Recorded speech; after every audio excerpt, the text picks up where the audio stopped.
Jeff, why do you insist on doing this dumb internet shit on TV? I look and see, it's not just me. This place is a fucking joke, man. You're a clown, I quit. So many others have stood where I stand. We are the young, so raise your hand. So many others have stood where I stand. We are the young, so raise your hand. They call us problem child. We spend our lives on trial. We walk an endless mile. We are the youth gone wild. We stand and we won't fall. We're one and one for all. The writing's on the wall. We are the youth gone wild. No. It doesn't make logical sense, but it makes. Well, yes, of course. But it makes wrestling booking sense. Of course, this makes no sense. Of course, okay, it makes no sense. However, in pro wrestling booking, which often makes no sense, you would do that. It's about making money. It's not about anything else. Wrestling's always been about making money first and foremost. That's it. I look and see, it's not just me. Last weekend was the greatest weekend in AEW history. This is the greatest week. I look and see, it's not just me. Security, my safety, my life was in danger at a wrestling show. So many others have stood where I stand. We are the young, so raise your hand. So many others have stood where I stand. We are the young, so raise your hand. They call us problem child. We spend our lives on trial. We walk an endless mile. We are the youth gone wild. We stand and we won't fall. We're one and one for all. The writing's on the wall. We are the youth gone wild. They call us problem child. We spend our lives on trial. We walk an endless mile. We are the youth gone wild. We stand and we won't fall. We're one and one for all. The writing's on the wall. We are the youth gone wild. Living it wild.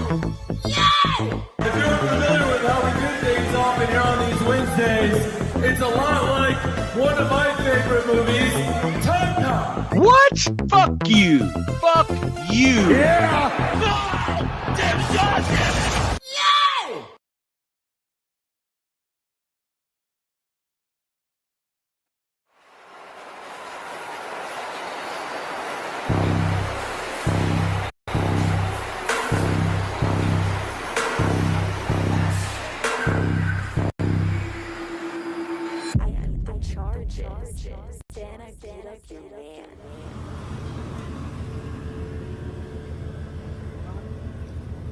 Excuse me. Is your name Rose? No. Oh my God, it is you. This is such a small world. Me and my friends, we go out every weekend and we still talk about you. That weekend in Cabo, where you gave my friend that experience of our lives. See, right now. Well, listen, I'll just be a second. Look, hold on. This is ridiculous, right?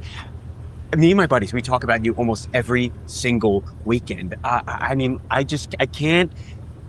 I'm like taking a back. You're not gonna believe this. Oh my God.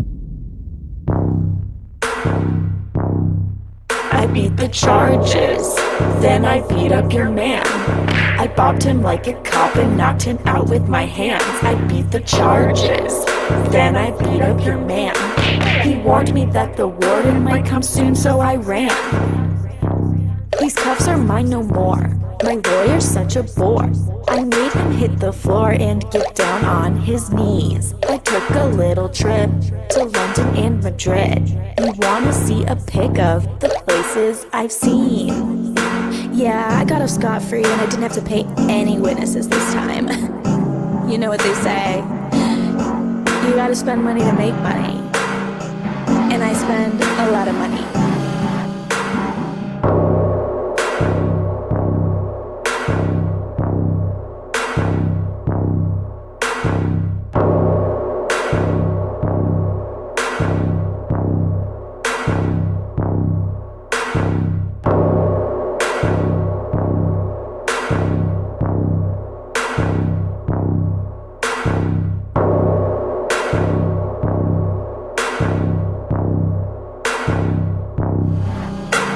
the charges. Then I beat up your man.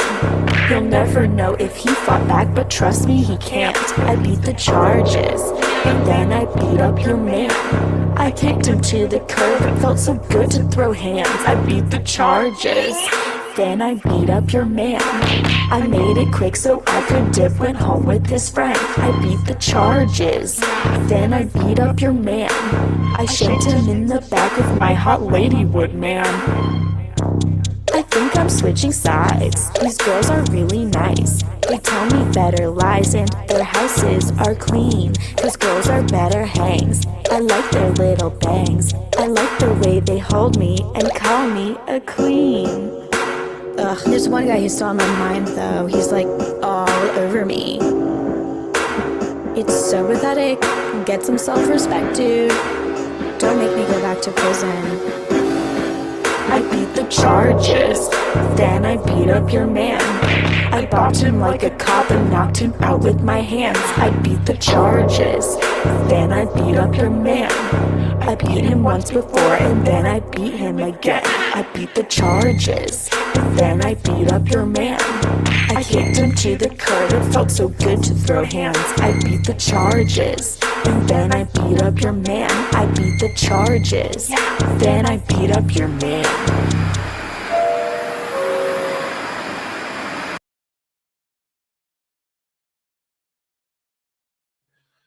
Ooh, what's happening, everyone? What's happening, everybody? Welcome to another eclectic edition of PWT Live Show. We botched the entrance, but we're off to a slow start, but a good start. I promise you, this is a jam-packed show. I am your host, Phil Marks, and we're getting into things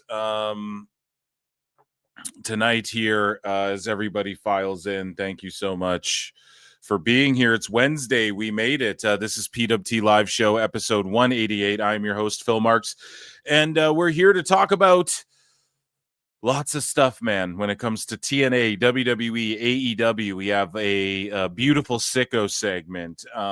Dave Meltzer's going to get made fun of a little bit, even though we have Dave Meltzer Dumb Moment of the Week, which goes down tomorrow, live on YouTube.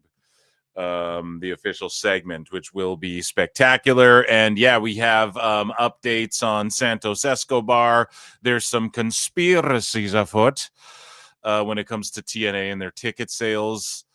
There's further evidence, that I've been predicting for a while that Collision's going to get canceled and they're just going to stick a third hour onto Wednesdays, or they'll just call the third hour Collision, so that they can still separate the two, and then go, oh, well, Collision's got its best rating. So we're going to get into all of that and more. So as everyone files in, I appreciate you guys tuning in. I appreciate everybody who tuned in for the NXT showdown, the NXT TNA showdown. We were hyped for that. Did it live up to the hype of like Invasion overall? Well, Invasion overall had hype, but it was a letdown. So far, they're just taking their time with the story. It wasn't like a great show, but it was a solid show, and it's just the beginning. They did a taping. I don't want to know any spoilers, but they did like an NXT taping, and they're doing TNA's live from Full Sail and shit like that. So it's quite interesting, man. The wrestling landscape, it's shifting drastically in many ways. And yeah, we're here to cover it all and talk about it. Thank you, everybody who tuned in to that show last night. But that wasn't the Wednesday live show. That was just like a hangout, run-in. We were just chilling, doing the damn thing. We love the Invasion here at PWT. As far as AAA and the Invasion, the showdown, whatever you want to call it, is concerned. We've been hyping that up forever, so we had to link up and do it, just like we did with AAA Worlds Collide. We had to link up and all hang out last night for that. And so tonight we're here to just do a regular PWT live show, which I am incredibly excited for. So what's been going on? guys, make sure you hit like, make sure you hit subscribe. You like Showdown Botchamania? Yeah, I'll check in with chat in a second. People are saying NXT was a great show. Yeah, so some people think that that the show wasn't so great because there was a lot of botches and shit throughout the night, but WWE didn't just take a big shit in TNA's mouth, which is like a massive W for them booking wise, right? And yeah, Title Tuesday was just forgettable for the most part. And shout out Lacey Lane. Like, I'm not trying to knock her or anything, but I just feel like that's a waste to just bring her in to obviously lose like that. I feel like was a waste. But yeah, pretty much we got a lot of shit to talk about tonight. So let's get into it here. As everybody files in, hit like, hit subscribe. You guys can become a member for 99 cents. You get access to Member Monday shows. You can super chat in, consider becoming a Patreon, or become a member, gift a membership, something like that. Run the likes up if you want to support what I do. I appreciate you guys so much. Without further ado, though, let's get into some shit. I'm pumped tonight that I don't have to watch Dynamite while I fucking do my thing. It was really fun watching it head to head. But yeah, I'm excited to just like rip through the stories and the updates and all that good shit. Speaking of memberships, Denisha Lane's been a member for 16 months. Hell yeah, get like D, guys. Let's do the damn thing. Thank you so much. We will acknowledge you here. Acknowledge me. Ladies and gentlemen, we are going to get into a segment. You all know what it is. I'm just looking if anything's breaking live. How you guys all doing, though? I hope you're all doing well. Should I update you on some Phil Marks stuff? So pretty much I've been watching Nightmare on Elm Street, and the fourth one, or the fifth one I just watched, it's a horrendous piece of shit. I got to watch the sixth one next, and then I think it's Wes Craven's New Nightmare. Right? It's like a different universe or whatever. So that's what I've been doing. We're getting in the spooky season. I'm excited for Peacemaker tomorrow. And then as far as pro wrestling, it's been awesome. Well, I mean, as far as WWE, NXT, TNA, that's all been really hitting for me. Even though the Invasion match is like, listen, the Hardys fucked up. They're wrestling Dark State, who are greener than shit. I've shit on Dark State a bunch. I've also put them over. Like, okay, they're kind of winning me over, but I just think the Cutler guy doesn't really fit in their group. And then they just kind of like botch these spots with the Hardys. That's like, come on, man. And I don't know. It was kind of shitty, but like the Hardy party is always fun and all of that. And again, I don't want to see the Hardys like get a world tag team title run on Raw or whatever. But this NXT run is just sort of like, just fucking, they're just going to put another team over, and you just kind of like get their merch on the shelves again, and kind of just in everyone's brains and the younger fans again. And you get everyone excited for their Hall of Fame induction. That's what you do. They don't even need a big send-off match at Mania or anything. That's what's happening in TNA. That's Bound for Glory if you want to see all that. But and then the first half wasn't that good. And then Ethan Page and Ali just stole the show. Brilliant finish with the cord like wrapped around his leg. It's just something unique in a day and age where, like, and we pointed this out during the watch along if you guys weren't there. But just to reiterate for those who weren't there, the cord around Ali's foot, like in a day and age where people are brawling around the announce table at least once a show, someone's getting tackled into it or thrown into it or whatever, for him to just something as simple as like, oh, my fucking foot's tangled. And then just to take that bump off the top, that's, if you can take that bump, that's when you do it, is in a moment like that. And yeah, Ethan's awesome too. And Ali's just fucking, he's solid. I'm a big mark for him.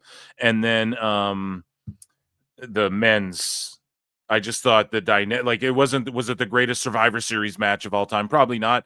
But as far as just the statement made of Moose and Santana standing there, Santana just pins Ricky Saints clean. I just thought that was crazy for WWE to let it end like that. That was very giving of them.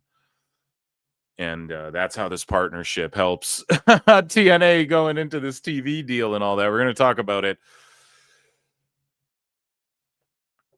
And yeah, so ladies and gentlemen, as everyone files in, there's over 100 of you guys watching across X and YouTube. Just like, retweet, hit subscribe, super chat in, become a member if you want to support all that. I think I plugged all that, right? Yeah, check out the goddamn Patreon, okay? So let's get into some news. That's what I'm up to. I don't know.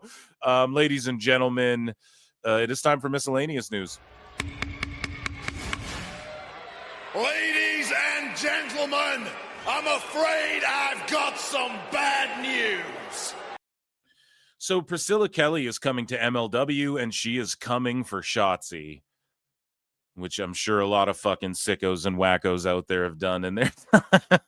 You sick sons of bitches. But no, jokes aside, Priscilla Kelly is coming to MLW. And again, man, we're seeing Shotzi and Priscilla Kelly just show up everywhere. Good for them.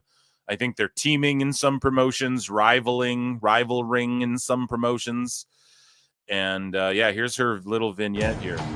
MLW cool with, like, I don't know. I don't get sniped by them when I play some of their shit, you know? So shout out MLW. Yes, Don Gatto, that's right. Let's raise a glass to celebrate the comeback story of the year, the heartwarming redemption of Shotzi Blackheart. Yes, MLW really rolled out the red carpet for Shotzi, gave her the brightest spotlight, handpicked opponents from all around the world, even her very own show. But that's just what Shotzi does. She shows up and expects everyone to treat her like royalty. And doesn't care who she takes from in the process. She's a broad parasite. Everything that was given to her was meant for Priscilla Kelly. I was here when the foundation MLW was built on was poured. But I am not the Priscilla Kelly you knew. I am undeniably the most dangerous, the most vile, unnerving person in this business. I have been through hell and... I don't know. She's ripping up these promos. She never had an issue with that, though. She never had an issue with, like, is she good on the stick? Can she do good character work, etc., etc.? That's never the issue with her, you know? back, and I am coming home to burn the whole house down to ashes. And Shotzi will be my first act of arson. Hell yeah. So I implore you guys to check out the rest of that at Hell's Favorite PK, and that's Priscilla Kelly's Twitter, and start watching MLW, man. So Mick Foley, we'll circle back to that. That actually ties into sort of the main event of miscellaneous news here. So Brett Lauderdale, his beef with Gail Kim aside, we've talked about this a little bit. He's trying to go to every state and province and country and continent and everything he can with GCW. And he dropped a little graphic of a map here, unlocked. So, I mean, they've been to all these places. I think it's more interesting to talk about the locked, like where they haven't been. They haven't been to Vermont, Idaho, Montana. Sipping on Jack, North Dakota, South Dakota, Nebraska, Kansas, Oklahoma, Mississippi, Iowa, Minnesota, South Carolina. I've been everywhere, man. West Virginia, Maine, New Hampshire, Delaware, Massachusetts. So that's just the states there. Hopefully they knock that out of the park. Let's get wrestling fucking everywhere. Let's get this shit spread like chicken pox on a 12-year-old. Is that when you get chicken pox? I don't know. Maybe younger, maybe older. I'm not sure. I think when you get them older, you die or something, right? Anyways, Raja Jackson is set to be charged with 1 count of felony battery that caused serious bodily injury and 1 count of misdemeanor battery following his beatdown on pro wrestler. It's just his beatdown. It's just like a weird way to word it, you know? Like, it was bully beatdown. It's like, dude, it was a vicious assault, you know? Like, fuck. Anyways, I guess technically it was a beatdown on pro wrestler Sicko Stu. Man, I'm glad Sicko Stu like kicked out and he's all good and everything's figured out in that regard. Hopefully he's all good, you know. We don't know. He could have like brain trauma that's everlasting, but and then I'm glad Raja's getting charged with shit. Is he going to go to jail? I don't know. Do we want to see him locked up forever? But like, I don't know if it's that, but it's also because it seemed like because it's like felony battery that caused serious bodily injury. It's like you're saying everything but tried to kill the guy in Minecraft, right? So yeah, I don't know if that's an attempted the word. We're on fucking YouTube, guys. We're switching over to kick. No, I don't know if it's such an offense that it's like lock him up forever, but at least he's being charged. I don't want to see him just get slapped on the wrist, though. Speaking of slaps on the wrist, WWE writers allegedly lived in fear of Vince McMahon's wrath. My wrath. And not the wrestler. So, Jimmy Jacobs had this to say. He was on Bobo's World. And Vince, so this is what Jimmy Jacobs said. Let me see here. Yeah, Jacobs shared eye-opening details about Vince. He said, Vince read every single word that was in the scripts. He wanted every single word written down that the performers were going to say, and there's reasons for that. I'm not faulting him for that. If you wanted something changed, it was a difficult process because Vince has to okay it, but Vince is a busy guy. So if Vince has already approved a promo and I'm talking with the talent and a talent wants to change something, it's difficult to get Vince to get him to allow, that's how it's written, that change to happen. Undertaker, I worked with him once and Vince said to me literally, let Undertaker do whatever he wants, pal. It was the only time I'd ever heard Vince say that. So many people were playing, I've said this before, but it's like they were playing to not lose. Well, why else do you play? Because Vince was pretty volatile. Yeah, I'm volatile. And you were always one weird interaction with Vince away from being in the doghouse. If I say the sky is green, the sky is green. If I say the sky is green, the sky is green, damn it. Or it's at least emerald or something. Walking on eggshells. They're not trying to do what's best. They're trying to do what won't get them called to gorilla by Vince going, why the hell did this happen here? Someone better have an explanation for why this happened here, pal. Or else everybody's fucking fine. Except the girls. You're coming home with me. I just loved not being micromanaged. Yeah. Who likes being micromanaged, So that's what Jimmy Jacobs had to say about Vince there. Carissa Rivera, Elektra Lopez, made her debut on NWA Power today against Kenzie Page. This was, of course, a day ago. And I don't think it's live, right? It was likely taped before. So here's Carissa Rivera, Elektra Lopez. And she got a title shot straight away. I'm assuming Kenzie Page beat her. Kenzie is the best. I don't know. You guys are both tripping out. That's all I'm saying. This Carissa, that's nice. Look at that. Look at that shot. Ooh, what I think is so interesting. I did. I don't think Kenzie Page is going to stand. And she's nice enough to give this girl a shot. So here's some fucking highlights. Let's go, bud. Oh. Drop kick through the ropes. The Muay Thai knees has her in a plum clinch there. Tosses her to the mat. Double drop kick or pump drop kick to the rib cage and an elbow drop cover. Oh, the sling blade landing on the knees, though. Nice variation. Super kick. Oh, cutter. Hell yeah. So that's the right move, obviously. And good for Billy Corgan and NWA. And then there's Natalia Markova, I want to say her name is, right? And I kept confusing her for this other girl that they had doing backstage interviews before in NWA. I thought this was her, but she wrestles now. But no, she's like a prospect from Russia or something. So big shout outs to her too. And NWA doing the damn thing. I mean, who knows? Maybe they can. Freddie Prinze, if he's trying to get into pro wrestling, like all that shit he was saying, he should maybe team up with Corgan. You know, maybe they could really get some compelling, or maybe there's just too much.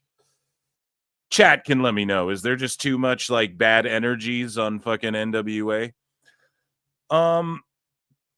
So Dark Side of the Ring has been renewed for a 7th season at Vice TV. Again, they pose the question, like, what do you want to see? All of the ones that we name that we want to see every year that they haven't done yet, they're just not going to do.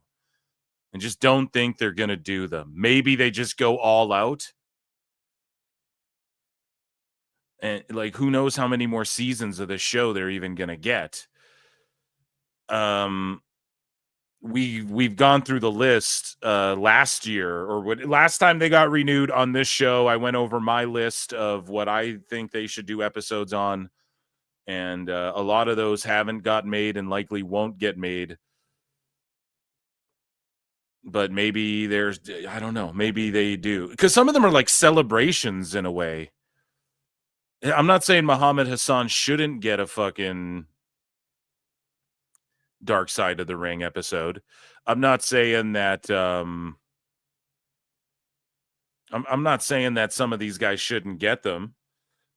You know, but like the original Sheik and shit, it was not like he went broke and like he had family around him and shit, you know, like he was loved and he just booked himself on top for so long. You know, he pulled what Tony Khan wishes he could do if he could wrestle, right? So and I'm okay with, it's just like the Sicko segment. Sometimes we kind of put like happy Sicko, like this is just like diehard fans that were kind of, it's endearing and cute. And we're celebrating fandom a little bit sometimes in the Sicko segment. It's like, I get when Dark Side of the Ring takes that approach too. I'm all for that. I'm here for it, Eric. But that's not very fair to not do episodes on some of the topics that have been suggested to you guys thus far. But anyways, I'm excited and I will be watching every single one of them. So Mandy Rose responds to accusations that she is grooming and leading others who have left pro wrestling into like OF and like showing them the ropes, and here's how we'll do collabs. Like Mandy Rose is collabing with every girl who like gets released from WWE, you know? And listen, man, I'm not gonna like, whatever, do your thing, but some of these girls, like how old's Cora Jade, for instance, right? Like Cora Jade age. She's 24. So Mandy Rose is what, 35? So 11 years older. I mean, do your thing, ladies, but I mean, let's hear her take on it. But if people are throwing that out there, it is kind of like, well, you are much older and experienced, and you're like, well, look at me and come do a photo shoot with me and let's collab and let's both share subscribers and fucking, I mean, I don't know. What else do you call that? I guess coaching them? I don't. Anyways, but I wouldn't call it grooming. That seems a little, we're going to get into some of that later in the Sicko segment with some of these fucking, another AEW wacko Sicko rather, going viral on a fucking YouTube channel for something that, I don't know, doesn't reflect too well on their fan base.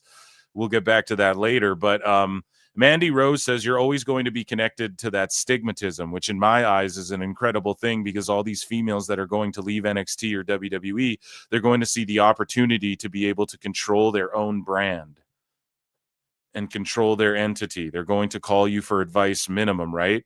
They're going to see how you did it. What was your blueprint? How did you do this? At the end of the day, it's a business, and we're all trying to make the most that we can make out of anything because we're all young. Eventually, people want to start families. You want to set yourself up for the future. Yeah, but is showing your ass the way to do that? I mean, they say fast money comes with slow problems, folks. And all I'm saying is, if a guy now, okay, maybe it is different. And because here's the thing, there's double standards because things are different and shit in the right things. Men and women are different, things like this, right? This is why there's double standards for certain things. But if a 35-year-old dude was like, teaching a bunch of 24-year-old girls and girls in their early 20s and shit, hey, leave wrestling and fucking you can do this and this, people would be outraged about it, you know? Not to play like the sexism card or whatever, but people would be outraged if it was a dude doing that, you know, coaching them to fucking how to do, you know, set up their OF and shit. But whatever, man. I'm just, it's not for me to even talk about. It's that's women. You guys go do your thing. Start your OFs, do your fucking thing. So Scarlett says if she and Killer Cross ever go to AEW, that would be their home forever. And Scarlett had quite a bit to say. Okay. Speaking of double standards and whatnot, but she told Giga Chad Van Vliet that if we ever go to AEW, that's going to be where we end up. We are going to be flying the AEW flag. That is going to be our home forever. Whatever our next company is, that's it. We will fight for that company till the end. So basically, they're saying whatever next big contract to whatever company we sign to, that will be the last one likely of our careers. It'll be long-term and or maybe they are wondering why, like Killer Cross said in the interview with Ariel Helwani, maybe Cross is wondering why, because he did say no, like Tony Khan didn't contact, basically. He said it without saying it, and Dave Meltzer's like, well, except Tony doesn't know whether to reach out or not, Brian. So maybe they are saying this because they might have, speaking of stigmatisms, like, hey, these are ex-WWE guys who are just they didn't want to leave WWE and they're just going to mark you in for money until they can go back to WWE, like a Rusev or a Malachi Black was accused of doing, right? By the you-know-who's, right? So when it comes to Cross and Scarlett, maybe they're just putting that out in the universe, like, hey, we will go to bat and ride or die for AEW if you scoop us up, you know? And some of these wrestlers, like I think Tegan Knox and even Cora Jade thought, wow, I thought I'd get signed by AEW right away. I thought I'd get a, you know, and then instead you're like doing shows in front of like 25 people, and that's not even a knock. It's just like, okay, you're doing these shows, you're on the grind. Cody Rhodes did that and helped create AEW off the back of like just doing shows in butt-fuck nowhere and just grinding the indies out, you know? And a lot of guys, Cardona started doing that and he's making crazy money. But Cora and Tegan and shit are looking at that like, well, I just started fucking OF. What am I doing? I mean, what am I doing? So yeah, maybe they're just sort of putting that out there like, hey, Tony Khan, if you want us to, like, we'll fucking work for you, dude, and we're not just gonna come and be complacent and be like waiting to fucking jump off the ship and go back to WWE. So anyway, Scarlett says this is going to be our home forever. Whatever our next company is, that's it. We will fight for that company. It wouldn't be fair to Tony for us right now when we're still talking about WWE the way we are to go over there and be like, oh, you know, we're just here to go back to WWE. We wouldn't want to do that to him. If we go there, we're like, no, we're going to make this company the absolute best it's ever going to be, and we'll do that wherever we go. Man, maybe don't be saying this shit out loud is what I would say. I think saying all this type of shit, and this is how Karrion worked himself into a shoot release, you know? Yeah, I don't know if Tony's going to sign them. I don't think Tony Khan's going to sign Killer Cross and Scarlett, but if he does, good for him. I mean, we've seen him bring in Lacey Lane and Andrade, and then Dave Meltzer goes, oh, they're going to bring in Santos, and then that just wasn't the case at all. But Scarlett had this to say. Or did I is that in another segment? Jesus Christ. Okay. I just must not have bookmarked it, or I must have fucked up. But she basically accused WWE sort of pulling like a misogyny card in the negotiations with Karrion and Scarlett. And we've gone over this a while back, right? From the Ariel Helwani interview. It was, and Scarlett did say something, I think, in another interview or on another outlet. She was like, yeah, they kind of waited they weren't going to offer me shit until Karrion said, I'm on board. And he signed something. And then she, on Giga Chad Van Vliet, I think she spun it as sort of like it was a misogynistic play, like, oh, your wife is your wife, whatever. But that's the thing, man. That's the act. Like, without Scarlett Bordeaux, Killer Cross is still Killer Cross. The money's in him. They're not just going to sign you and then have you do what? Like, you're just valeting him, and they're not even using him. So they need to make sure they don't want to get into a messed up situation where they sign Scarlett and then and if the role was reversed, like if Carrion was just the valet for like Scarlett, who was this wrestler, everyone's like, she's a badass, so we all want to see her. I guarantee the same thing would apply. Like if it was Becky Lynch's, let's say she wasn't married to Seth, and it's like, or let's say Buddy Matthews came back and started valeting Rhea Ripley. Right there, perfect example. Let's say Buddy Matthews came back, starts valeting Rhea Ripley. Who are they going to let go in that scenario? Like, they're going to make sure they sign Rhea, and then, okay, we'll get Buddy too. But they're not going to like sign Buddy and then go, oh, if we lose, we might just lose Rhea here. Like Cross is the A side in the equation is what I'm saying. And that's not to shit on Scarlett. I love Scarlett, but I don't think it's misogyny. It's just more of like, well, if we invest in Carrion, we'll invest in you too because you're part of the act. But if you decide to pull a quick one and go somewhere else, I mean, we would rather that than Carrion. And yes, it is sort of a negotiating tool. Like, yes, we'll sign your wife. You got to sign though, okay? And we'll keep your wife on the road with you and shit. Like, isn't that what you want? And that is sort of like accommodating the boys in a way that, if you think about back in the day, I don't think that would happen. Yeah, we'll make sure your wife's on the road with you too. Like they make sure everybody's wives and girlfriends and husbands and boyfriends are on the same shows and shit. I don't know. I think he kind of fucked that up, and I'm not giving her shit for trashing WWE in any way. Like that's her perspective, but I just think it's like you got to really look at what just business wise. I don't think it had anything to do with that. Again, if she was the A side of the equation, they would have been like, no, you need to sign.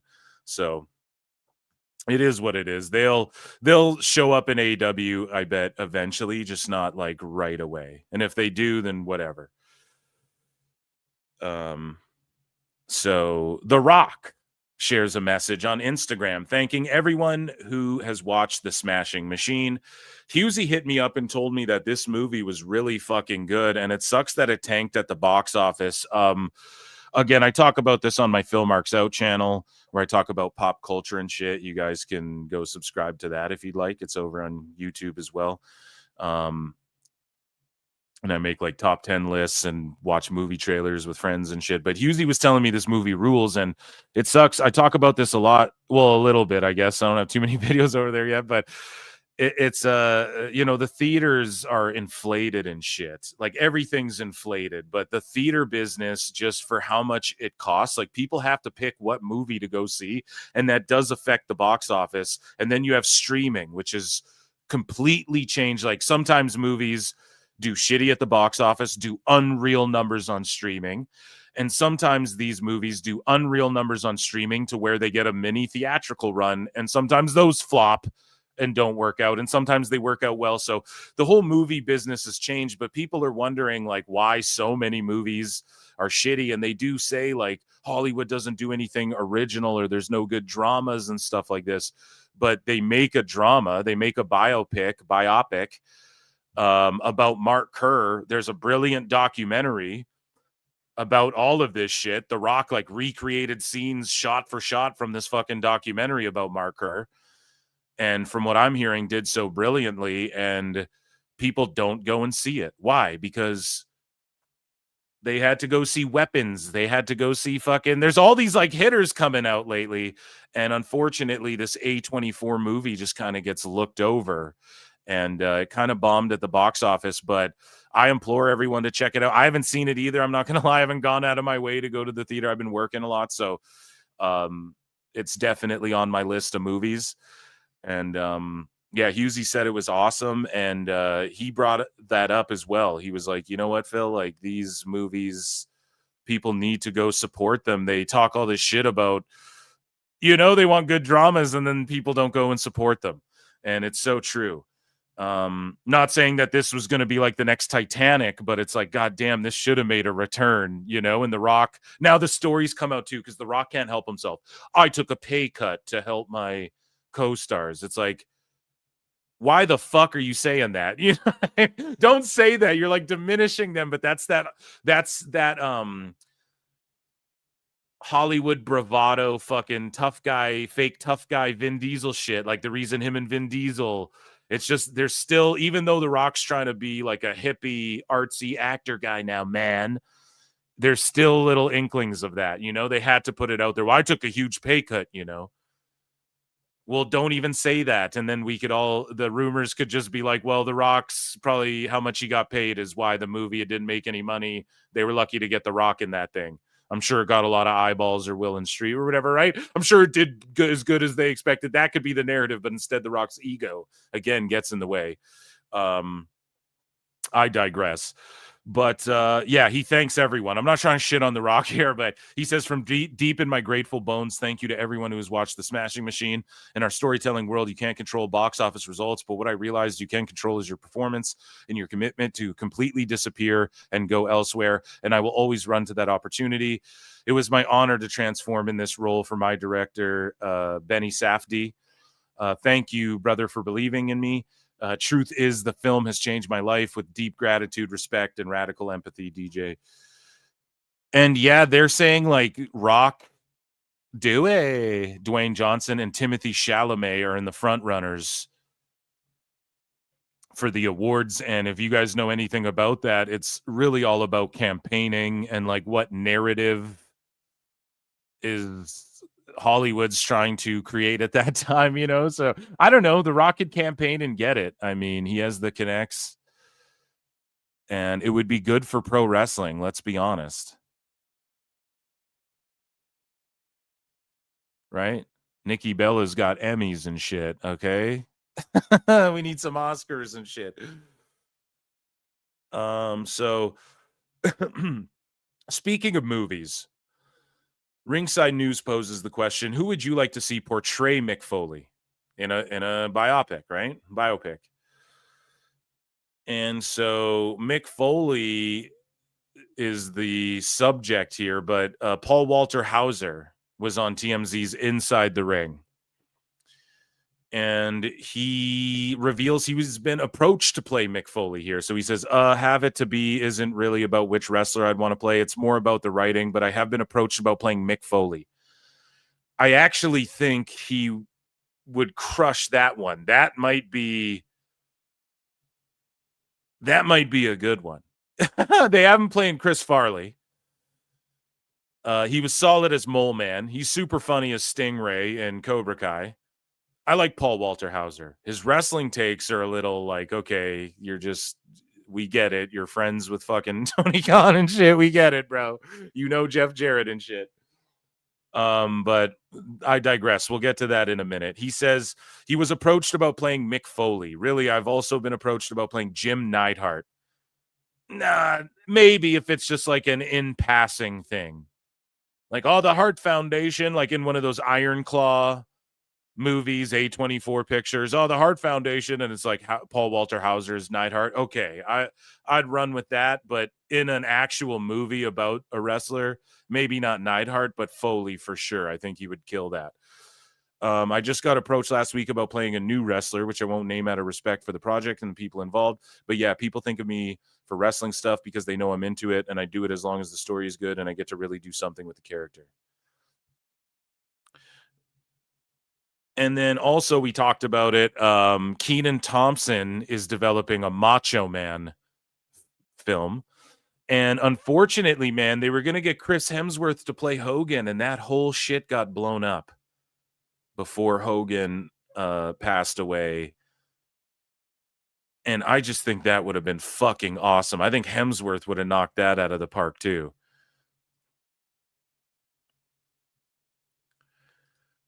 Another one is Channing Tatum should play GSP. I just noticed that today. But I digress here. Paul Walter Hauser took a shit on WWE a little bit here.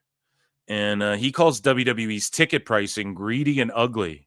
And I was like, bro, you just did a fucking movie with Pedro Pascal for Marvel. So I don't No, but he says times are tougher than they used to be, but the prices are going up. There's no real humanity from a corporate perspective.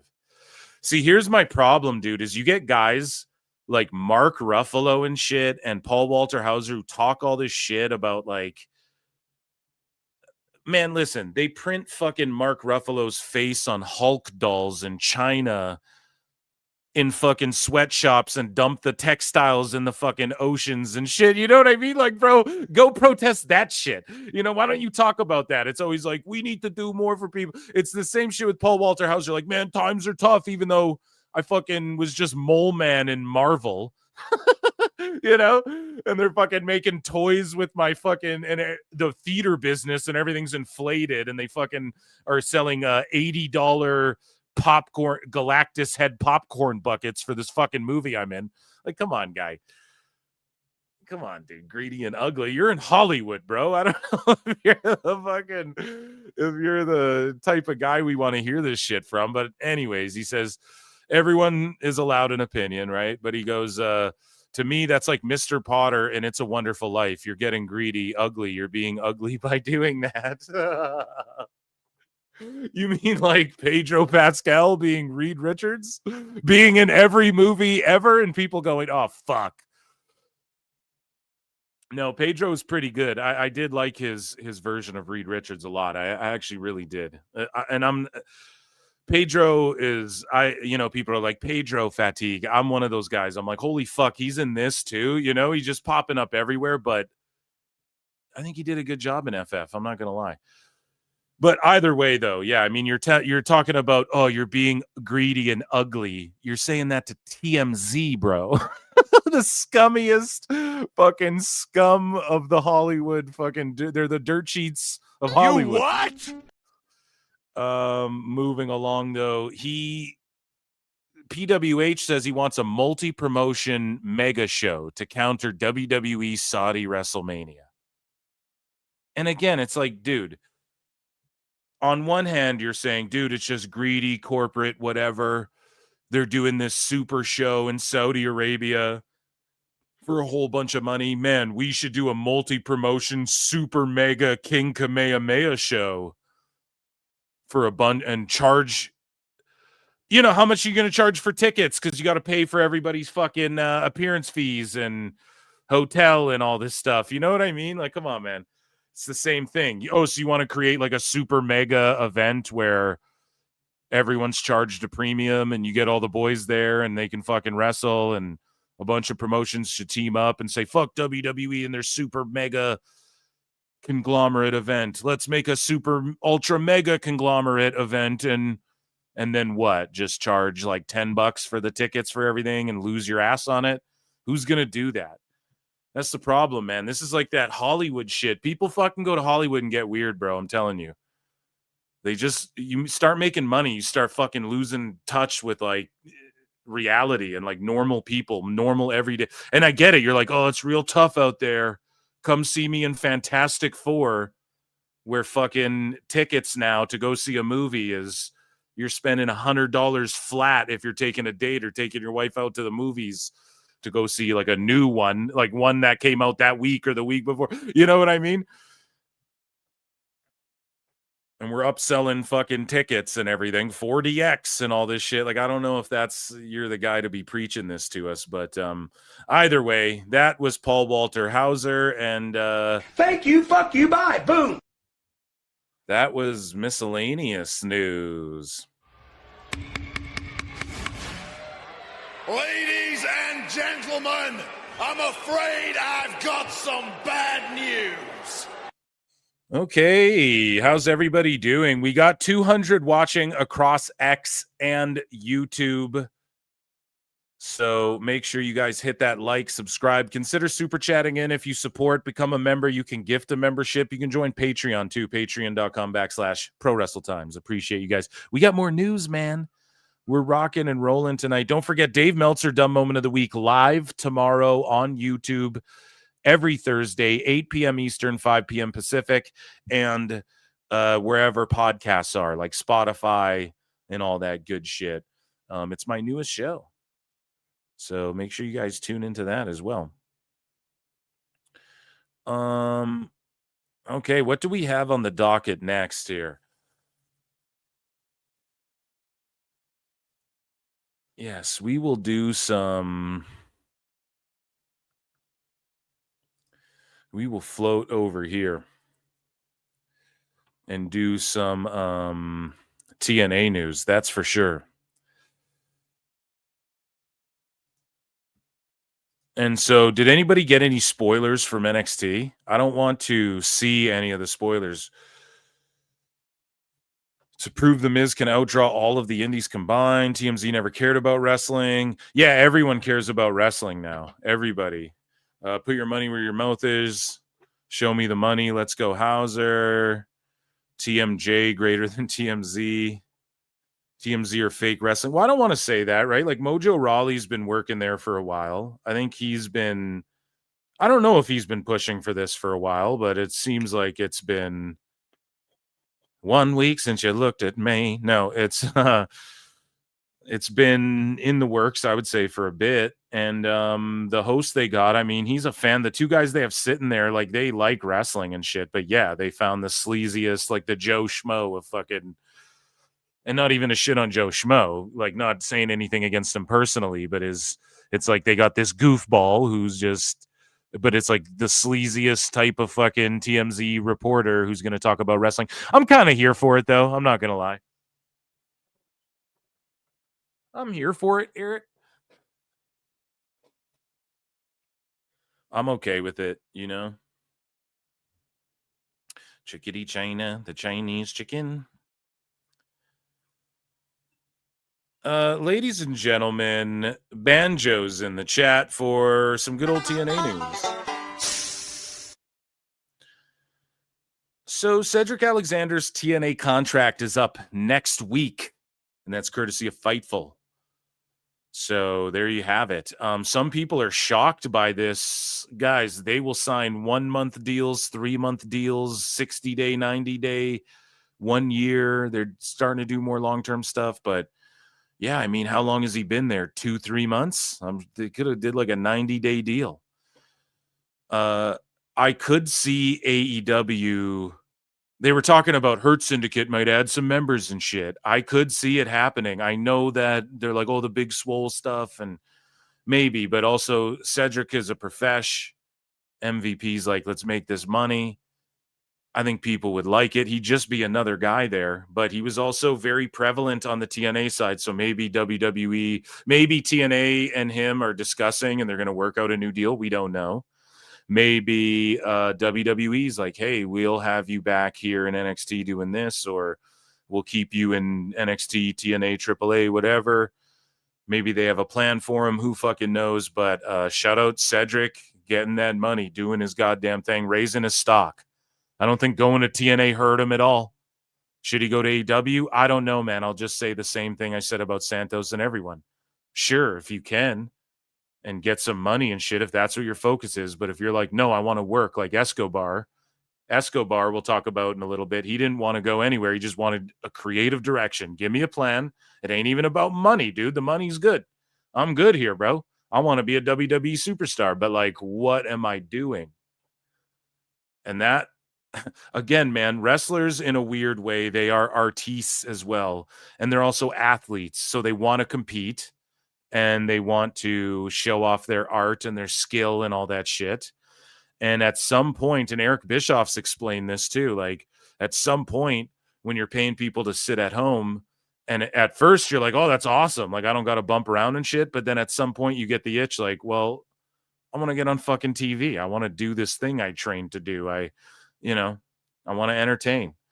I want to fill that void. So shout out Cedric, man. He would be a great addition to Hurt Syndicate, I guess. Like, they're on Dynamite every week and shit. Why not? They're on TV every week. They're having matches and shit. Why not, man? I could totally see that. Multiple TNA contracts are set to expire after Bound for Glory. And that's courtesy of Fightful. Fightful always has like the scoop on TNA contracts. You know? Steve Macklin shares his thoughts on TNA Wrestling's partnership with WWE from a talent's perspective. And on the Mark Hoke show, Steve Macklin says, let's see where it goes. I think as a talent, you can only control what you can control. And that's above our pay grade in a sense. That's up in the higher echelon of, I guess, the promoters, bookers, investors, all that's taken care of on that end. Carlos Silva is the one that deals with all of that now. That's his job, and I don't envy that, but I also love to throw him a few ideas here or there, like, hey, this could possibly happen. This could be an idea. That's then on us as talent to pitch ideas that could possibly work to make the company money, get more eyes on both. And that's also what the relationship is doing too. It's bringing more eyes to the TNA product with the rebrand. Yeah, so again, you don't need to blow this partnership to death to just be like, yeah, you know, it's a good thing, but we're focused on TNA. That's what all the TNA guys are doing really well, other than maybe Moose. They're kind of just focusing on them, though. And that's going to prove to be major W's here as we talk about some news. Again, Phil, don't miss when it comes to some of the shit we're about to talk about. So Mickie James announces that she chose Lisa Marie Vaughn, a.k.a. Victoria or Tara, to induct her into the TNA Hall of Fame. Let's take a watch here. Incredible historic moments together. And that would be our dear friend, Lisa Marie. I've asked her, and she was, you know how Lisa is. She's so, I'm like, oh, Yeah, mush pot. oh, She acts all tough, but you think you were emotional. Oh, that is bravo, Mickey. That's a beautiful. I was honored. It was so funny how that also, because nothing happens like smooth and like whatever. But incredible. Yeah, that's awesome. I wonder who the most baller shit TNA ever did, though, was Ken Shamrock going, why doesn't The Rock induct me? And then fucking they had The Rock send in a video to induct Shamrock into the Impact Hall of Fame. That was the gangster shit TNA ever did. So TNA star confirms departure from the company. So just to back up what we were saying a bit, or pardon me, no, this is another person here. So fucking Laredo Kid is officially done with TNA for now. The former TNA digital media champion has confirmed his departure from the company. Thank you for everything to this great company and my family. I appreciate your tremendous support. I hope to return to work in the future. We're on a new path. I wonder if he will be like signed up by WWE for AAA and all that shit. I could totally see that. But Laredo Kid is a name that I know Tony Khan would mark out for and be like, oh, he's great. I really need him on my show. So yeah, the mass exodus of 2025 continues through TNA. So here we go. Here's Jeff Hardy just being an awesome fucking dude. And a POV, you tell Jeff Hardy why he is the reason you got suspended from elementary school. Jeff Hardy, what's up, man? Hey, I ain't gonna lie. You're my favorite of all time, bro. Like elementary school, I got suspended because this girl was talking shit about wrestling, saying it was fake. So I hit her with a swanton bomb. And then she deserved it. And then she deserved it. She didn't sell it, so I hit her with a twist of fate. Like, come on, bro. I'm for real talk. But how do I pay to get a but yeah, let me get a shirt and you got one of those 8x10s. So here's the key reason why Bret Hart previously turned down a TNA offer, bud. Well, you know, Hulk Hogan, you know, when, you know, it's just that when Goldberg kicked me in the head and that, you know, I was a real worker then. And in TNA, they brought in some of these guys, you know, like Warrior and some of these other guys, you know, and Hulk Hogan screwed the boys. And so I said, you know what? I can't go work for that TNA. So on the My World podcast, Jeff Jarrett explained, well, let's read this. He revealed that while he and Hart were close and had multiple conversations, Bret Hart never fully committed to TNA because he was holding out for a WWE return. Jarrett explained that the plan was never for Bret to wrestle, but to give the TNA brand credibility and specifically endorse AJ Styles. Maybe instead of Ric Flair, they would have went with Bret or something. Is that the same timeline, or were they just trying to give all the legends over there to AJ? And Jeff Jarrett said, me and Bret are buddies. We had a good working relationship. And kind of what he's done. Look, Bret, nobody expects you to wrestle. Okay, how can we get you involved? I say that to say, when I heard WWE advertise Bret Hart and Shawn Michaels coming together in 2010, my gut was right all along. Yeah, dude, that aligns. So maybe instead of Ric Flair, they were going to stick AJ with Brett. He never wanted to commit to us. At the very end of the day, he always had hope and optimism that he was going to go back to WWE and everything was going to be all right. Dude, Brett was so heartbroken by fucking Vince having to break that contract and shit and having to go to WCW. He says, every time we would kind of get serious or close for one reason or another, it was off. All you got to do, it's a natural kind of storytelling situation. You get to a match, Angle versus AJ with Brett as a special referee. Could have told multiple versions of that, heel or babyface, etc. So there was discussions there. We also found out Brock was seriously talking about going to TNA as well. I think that's kind of old news, though, but we have like TV news, okay, when it comes to TNA here, though, okay? So,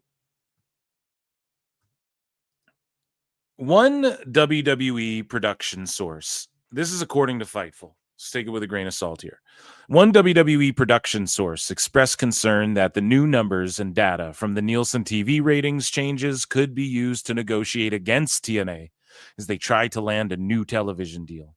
TNA's Carlos Silva said that such a thing hasn't even been brought up to TNA during negotiations, and that they have an important call this week to keep wheels on their possible upcoming deal is going.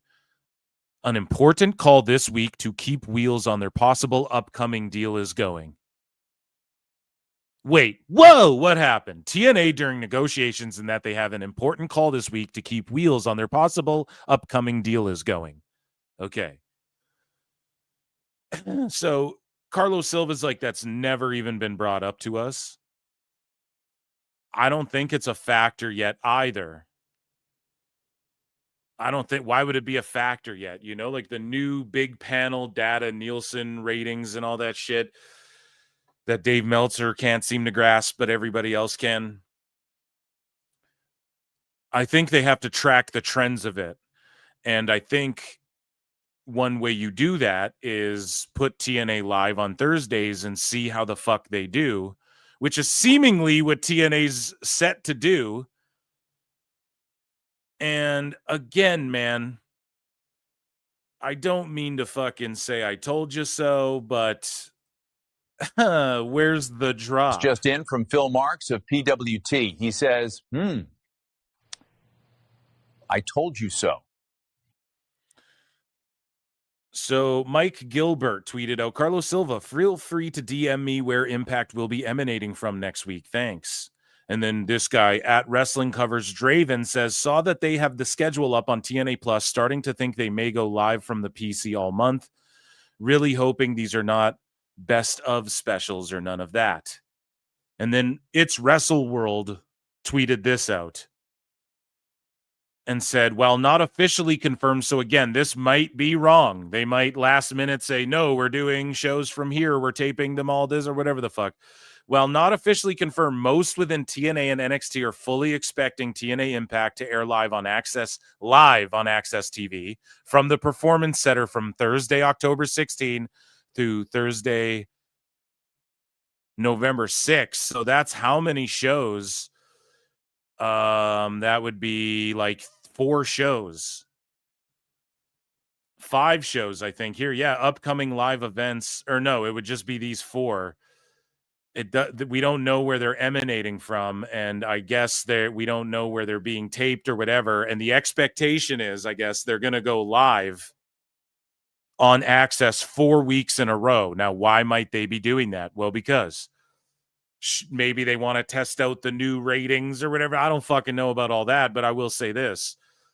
There's the discussion on the table, and Lance Storm's even talked about it, for fuck's sakes, how it would affect his job. So this isn't like breaking any news here.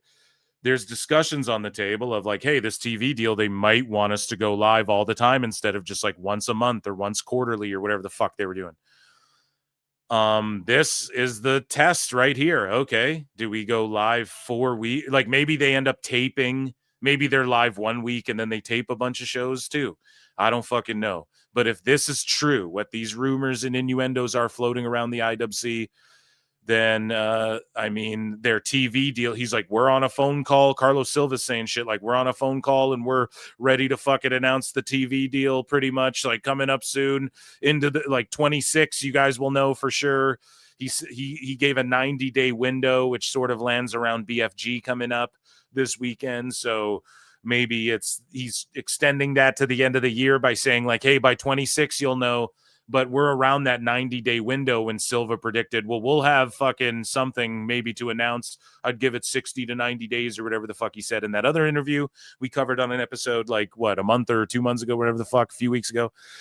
All I'm saying is this, man, if they go live a month straight, 4 weeks in a row, then that's just to test, like, are we able to do that?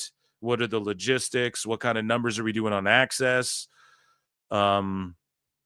All of these sorts of things. So I'm curious to see what happens with TNA and this new TV deal, man. I'm fucking excited. And yeah, NXT's definitely giving it a boost. And dude, it has to be treated like a number 2 or like 2A, 2B on Tubi, Evolve on Tubi tonight. No. It has to be treated like a 2A, 2B when it comes to AEW and TNA at this point. If their pay-per-views are going to draw more the same week, if their fucking TV numbers are hitting like 300,000 and shit, like, you know, I'm not saying like Switchblade is saying this, but if his estimations, we gone over them before as well. Every channel they've been on, they've done like 3x the network's average show or whatever the fuck. Okay, I'll bring those numbers up again when the TV deal lands so we can kind of do predictions on what the fuck their numbers could possibly be. But if they're beating Collision's numbers and doing close to Dynamite, which is doing like 400,000 and shit now, I mean, hey, they're a real player back in this fucking game. And it's quite impressive, man. I never thought we'd see the day where we're talking about TNA like this. It's kind of like ROH. You never thought you'd see it. My motto is like, dude, if 1 million people were going to watch ROH, they'd already be watching it. You know, before Tony ever bought it. Same with TNA. It's like, dude, if people were going to start watching TNA, they'd watch it. Well, they're fucking watching it again, man. So, and this guy says, I really hope these aren't best of specials or nothing. Me too. I hope it's the live shows 4 in a row. Prove you can do them. And that's the thing too. I don't need to see TNA live every week. If they got a tape shows, cool. But if they're able to go live, damn, that gives them a leg up on if Collision ends up on any of those nights. Collision ends up getting stuck on Thursdays like it has sometimes, but they've been avoiding lately. I feel like more and more, right? And I think it's because of this. But if they go live, then whenever like a taped Collision or a live Collision has to emanate on a Thursday or whatever, air on a Thursday or whatever the fuck, dude, that's going to be so interesting. I can't wait for that if that does happen. And that, ladies and gentlemen, was TNA News Out. Oh, yeah.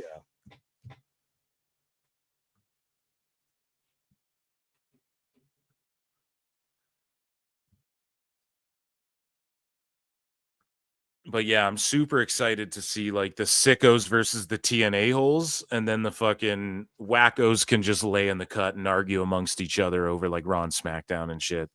That's the way it should be. And then Fed will be, the WWF will always be in the conversation though, because NXT is technically WWE, but it's like an offshoot brand enough. Like they've branded it themselves in a way to where you can separate it. And I just can't wait for the weekly ratings discourse. TNA, or pardon me, NXT Tuesday, Dynamite Wednesday, TNA Thursday.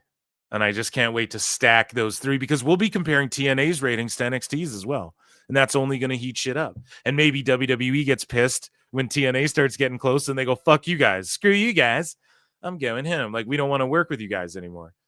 Or what if TNA goes, dude, we're doing NXT numbers. Like, we're talking in 3 years. And they go, we're doing NXT numbers on the same station or whatever on Thursdays. Let's fuck you guys, 60 days, it's done. We're not partnering anymore or something. I'm so interested in the next like 5 years, or WWE just fucking squishes TNA if they get out of line or something. Again, it could get interesting, but yeah, they're in the mix.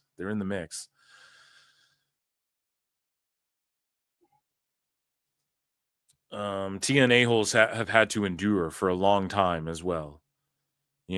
that shan't be forgot, that they've had to endure for a long ass time, a lot of abuse. The Sickos maybe have endured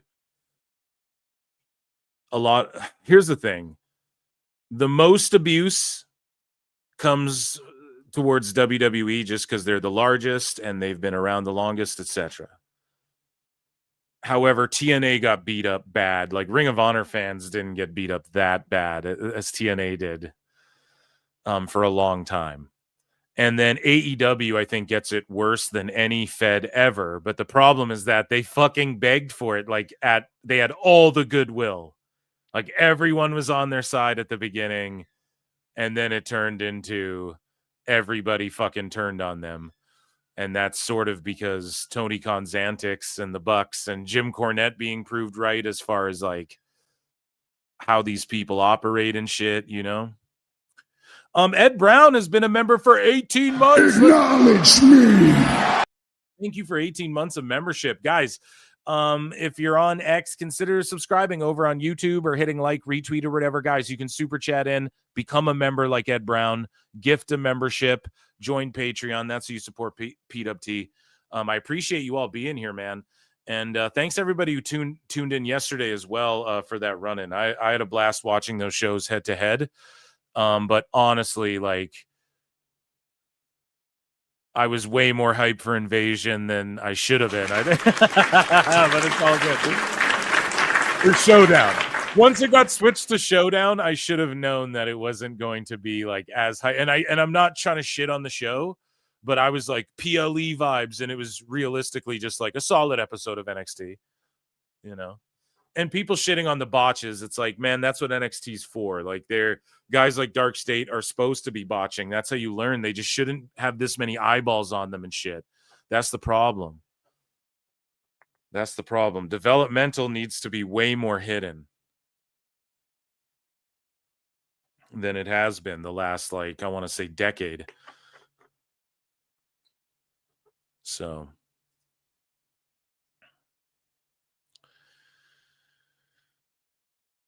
So, ladies and gentlemen, we have, you guys can see Hulkster there, dude. We are going to do some WWE news. Need to drink some coffee.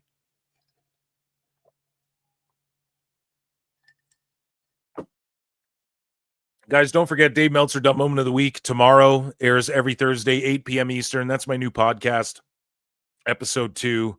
8 p.m. Eastern, 5 p.m. Pacific time every Thursday, live on YouTube, and then wherever podcasts are.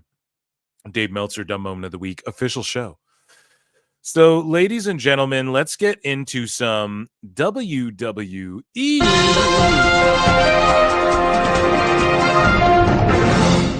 There's been some hilarious Twitter trends tonight that are just... Nobel Peace Prize is trending in Canada. I wonder why. Speaking of Nobel Peace Prize, Sandman, who deserves one, if anybody ever did. He explains why he wants no part of WWE's Legend contract. And now, just like when it comes to NBA or NHL or some of these other NFL and shit, we're starting to see legends, and now that WWE never even used to offer shit like this, but now they're offering like nostalgia deals, legends deals, whatever. IP deals, these sort of things. And now we're starting to see some legends speak up. Like, for those of you in the know, it's like Charles Barkley isn't in the fucking 2K games because he's like, nah, they don't pay people enough for what these games make. They make billions of dollars. We deserve more than like a check for $5,000 or whatever. So we're starting to hear Ric Flair. And of course, when he talks about it, you're kind of like, okay, it's Flair. But guys like Sandman and other folks are starting to speak out. And even though Sandman's like, the headline here is he explains why he wants no part of WWE's Legends contract, but he is in the new game and shit. So he's been in like the last couple or few 2K games, so you got to think he signed one. No, that's why he's in the game. Because the way these legends and nostalgia deals work too It's like they can put you in the fucking games once you sign one of those. And shout out Billy Gunn, by the way. Okay. A long time ago, I was like, that motherfucker's gonna go back to WWE. Then he showed up in Maple Leaf Pro. Then he showed up in AEW again for like one show, and then he's gone. He'll be back in WWE. Okay, all of DX boys deserve to be together, I say, in WWE, and I think it'll happen one way or another, one day or another. But Sandman, he got asked about the Legends deal, and he said, "No, I don't. No, they asked. I was like, no Legends deal." Well, because nobody ever said a good thing about a Legends deal.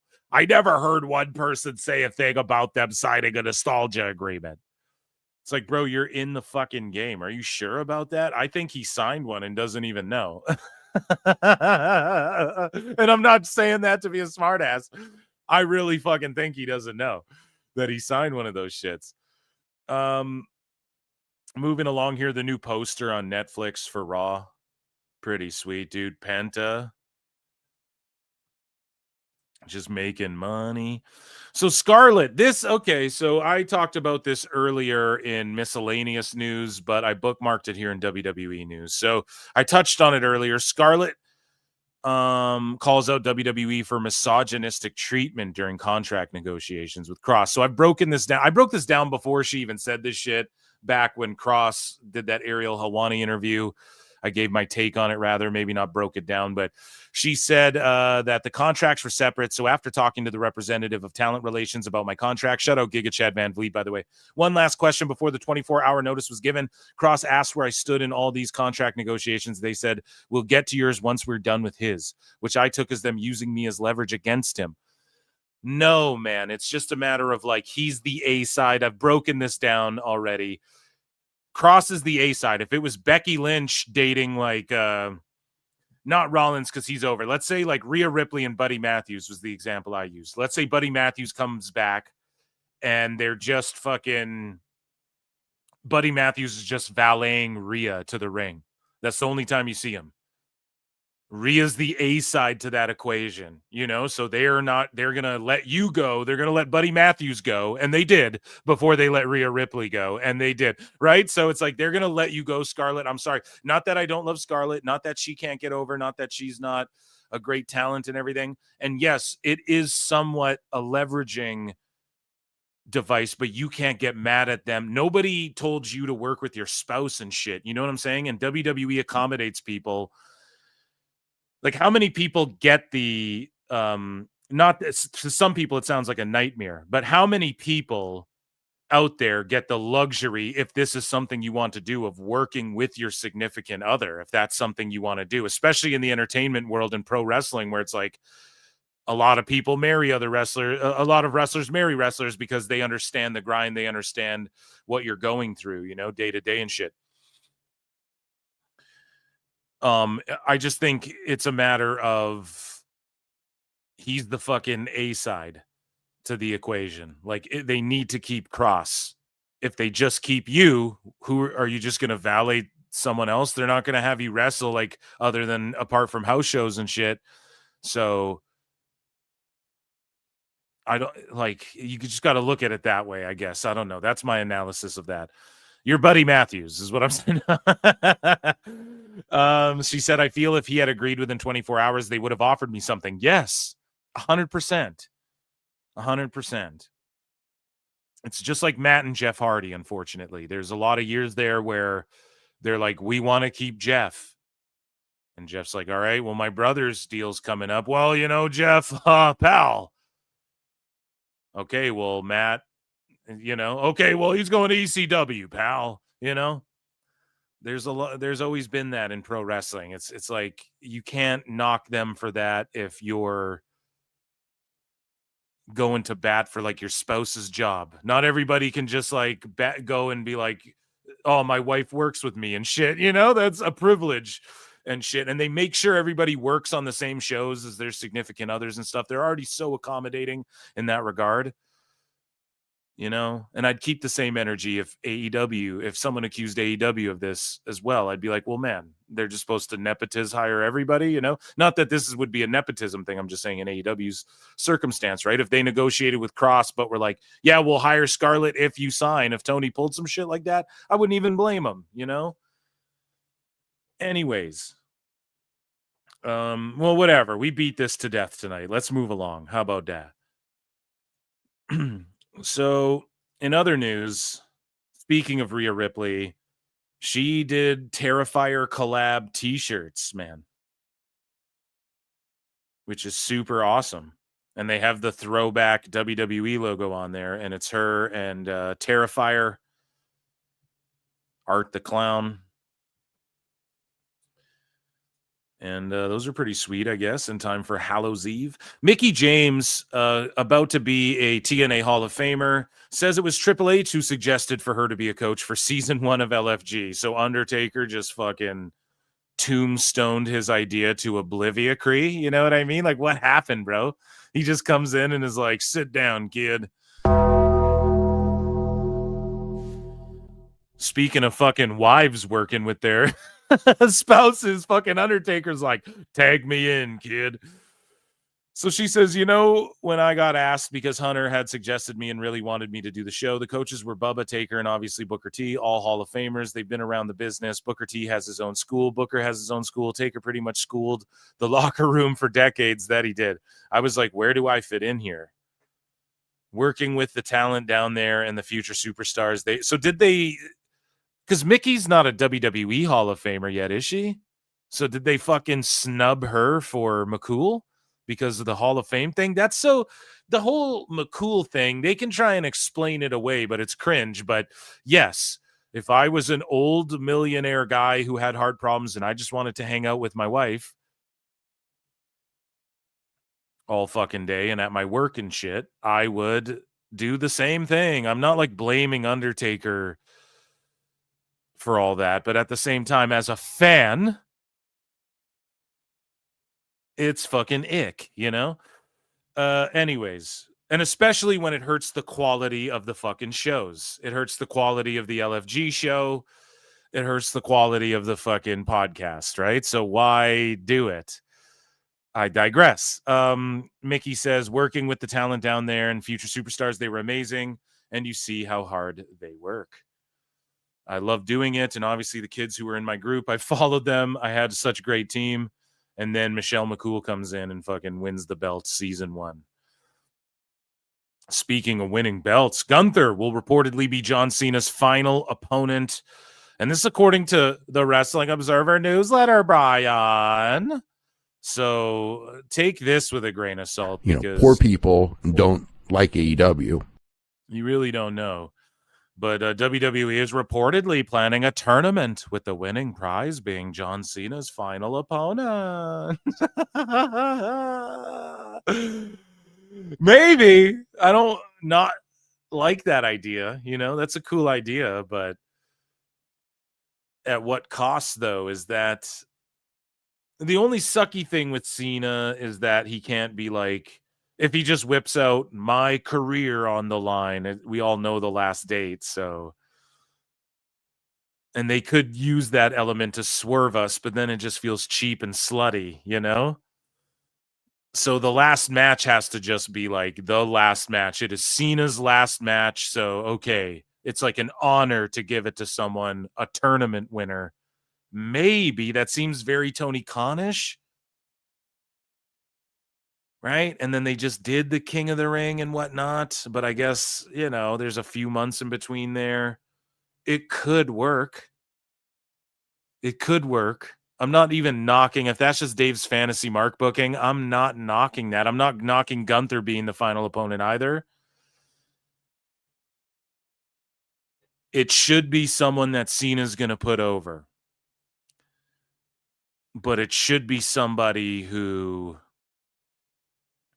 I fear Cena's very, very, very last match will be him just putting someone over super strong like he did Brock again. Now, not with just a brutal beatdown like that, but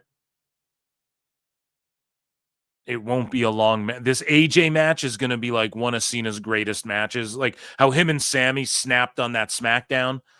Cena's going to do that with AJ. This is going to be like you don't want to miss this fucking AJ match. This will be, I bet Cena just lays it all out there. And then come what? He has December, I think, will be his final match. So he's not going to wrestle again before December. There's no way. He'll do promos. I think he has 4 appearances if you count Crown Jewel. So the December match, Gunther, a tournament. Cena sets up the tournament himself and he goes, I hand select everyone. Ooh, that would put everyone over a little bit. I hand select Gunther and all these guys. And we go, man, Cena's badass. He wants the best fucking guys today.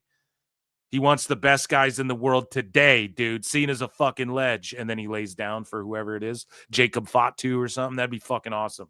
I'm down with all that. So if Dave's spitting, okay. But I just don't believe anything that comes out of this coward's mouth. Javon Evans reveals he wasn't going to be signed at his WWE tryout, but Shawn Michaels pushed for him. And he says, I feel like he was the person that really looked out for me because during my tryout, apparently I wasn't going to get signed, right? But Shawn saw something in me. I was too young. I was smaller at the time. Yeah, Javon's got size, bro. And he really he's working on his muscle and shit. You can see it. And I'm curious to see, like, when he gets a little older, like in his 30s and shit, is he going to be flying around like that? Or is he just going to be cooling it like Orton and just using Muay psychology and stuff? I think he's going to go down. Javon has the potential to go down as like one of the greats. I really believe that. And it's cool because we're seeing him so young, but you're seeing like how serious he takes this shit already and his mind for it already. I'm just so curious once he's like 35, is he still doing the I'm bouncy and flipping off the road? He ain't going to be doing that, man. He'll just be doing like psychology shit. And he's already at a level where it's like, whoa, imagine where he's going to be in like 10, 15 years, you know?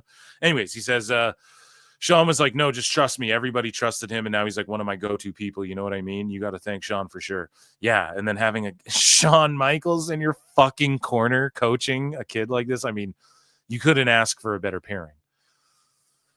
Moving along here. Monday Night Raw, November 17th. So over a month away in MSG. Already sold 12,000. I'm assuming 500 tickets by now. They're set up for 14,200. And like Raws are doing double AEW pay-per-view numbers, ticket sale wise. So I don't want to hear about Nielsen, Big Data, Key Demo. They're watching on Max. I don't want to. The Netflix numbers are down. I don't give a fuck. Because the attendance, it's a touring live television show. Streaming is king. Streaming is king. Let me repeat that. Streaming is king. So it's live viewers plus the minutes watched throughout the week, plus all the social media views, plus their historical content they've uploaded to Netflix and fucking plus the, it's all of that shit you have to factor in these days. And they do. And the ticket sales, man, that's what matters. You're a live touring show. A live touring show that tours a live show in front of a live audience. So I think the live audience ticket sales are the best indicator, especially when the prices are what the prices are, and they're doing fucking insane bananas numbers. Every time they do a 6K for a SmackDown, once a month they do like, 6K at this SmackDown, and then the sickos, 6K fed in the mud. Guys, TNA outsold AEW's upcoming pay-per-view the same week. Not to mention, it just came out, according to WrestleNomics and Thirsty Thurston, that Tony Khan papered the fucking house and they lied about the attendance at All in Texas. Again, what I tell you guys, leading up to that event too, I told you guys. They're fucking papering the house. Like there's evidence of it. We're hearing rumors of shit. Like people who were there, I'm getting DMs from people saying they're handing out 6 tickets a person and shit. And then I just said, whatever though, it's Carney Wrestling. Let's not get hung up on that. Boom. Proven right again. They're just papering it. So when we see this week Wrestle Dream beat the TNA ticket sales by 1,000 tickets. Don't believe the hype, baby. That's all I'm saying. WrestleTix, though, reporting, this will be a sellout here. These 14,000 people at Raw. So Complex Sneakers posted you and your sneakers versus the guy she told you not to worry about in his sneakers. So just stirring up sneaker beef between Roman and the Tribal Thief. We'll talk about that in a minute. WWE Raw will be live in Australia next week because of the time difference. The show will air live at 8 a.m. So PWT Universe, I think for Crown Jewel Perth, I am going to get up and watch it and stream it at 6 a.m. my time with you guys because I'm a true wacko. And then the Monday Raw show, it's Member Monday. So get your memberships, and I may just fucking watch that Raw live as well if I'm feeling, or if I want to sleep in that Monday, I'm gonna. But I don't know, man. Monday is when I try not to sleep in. It's when I try and go, okay, I'm going to get up early to start the week again. So, if I'm up and at 'em, which I should be, then we'll be watching, I don't know, Raw on Member Monday that early. We'll grind it out. And, I'm looking forward to it. Weird times, though, man. Weird times. And I'll sync it up. I'll tell you guys where we're at. So when you go to watch the replay, you can sync those shows up, no problem. And if I don't stream it then just expect my show at around the usual time, and we'll just have fun and review the show and talk some shit. Breaking. WWE has removed Santos Escobar from current superstar section of the roster page, moving him to the alumni section. So some people speculating shoot or work. It's a shoot, okay? Like his contract came up. He just told them, look, I want creative, whatever it's about creative. They kept offering him more money, I guess. And his contract shoot ran up, and then they just fucking gave him one last deal and he took it. The same thing with Karrion. Karrion's contract shoot ran up. They gave him his one last deal. Karrion didn't take that deal. They went, okay, well, we're fucking done then. So Santos, I think, how old is he? Like 40 or something? He negotiated the shit out of that deal. They did move him to the alumni, but then he came back quickly, and Dave Meltzer got fucking owned. And, I will play a flute to that. Fuck it. Dave Meltzer, Dumb Moment of the Week, Thursdays, 8 p.m. Eastern, 5 p.m. Pacific. But we'll fucking play a flute to that because Dave Meltzer just got completely owned. He went on this entire fantasy mark booking fucking tirade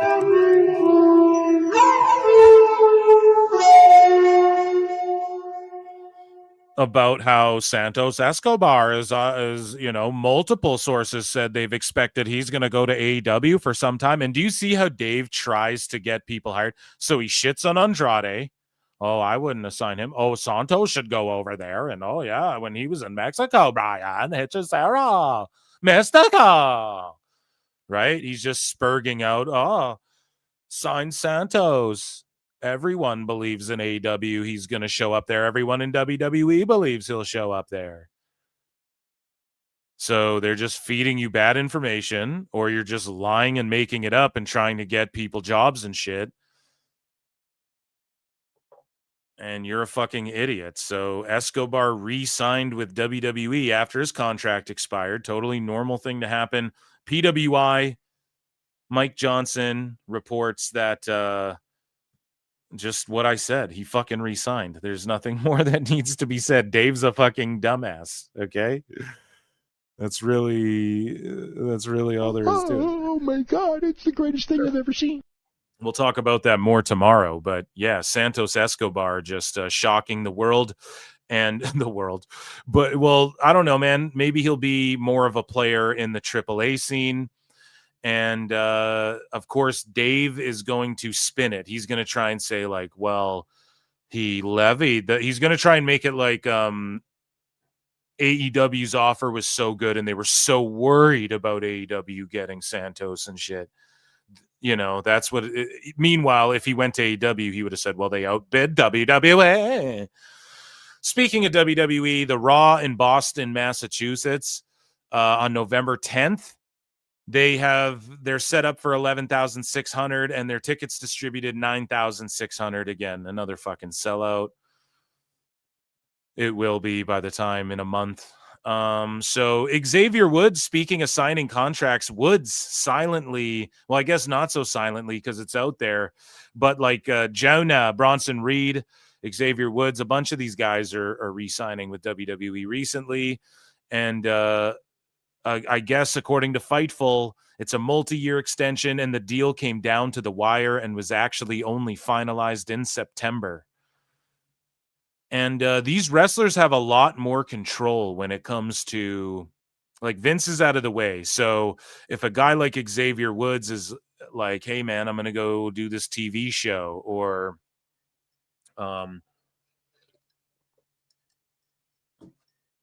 like Braun Strowman was going to do a TV show, they just fucking released him. They just cut him. Like, well, fuck it. What are we paying you for? You're not wrestling. You're going to be taking off all this time. So it's the same thing now that Vince is out of the way. There's a lot more opportunities in Hollywood for a lot of these guys. And also you leave it down to the wire because AEW. Yes, AEW could offer you more money. And yeah, there's some guys, like, could you imagine if they lost 1/3 of the fucking New Day they already did with Biggie? They're going to lose another third in Xavier Woods to fucking AEW or something just because Tony's a money mark? Like, nah, you don't do that. Xavier Woods, New Day are legacy characters in WWE now. You know? They are guys that they are legit one of the greatest tag teams of all time. And they brought back the fucking Freebird rule and all this stuff. Like, you can't, they're just staples of, they're classics when it comes to WWE, you know? Speaking again of WWE, well, we are doing WWE news here, dummies. Yeah. But Netflix numbers for last Monday's episode were identical to the prior week.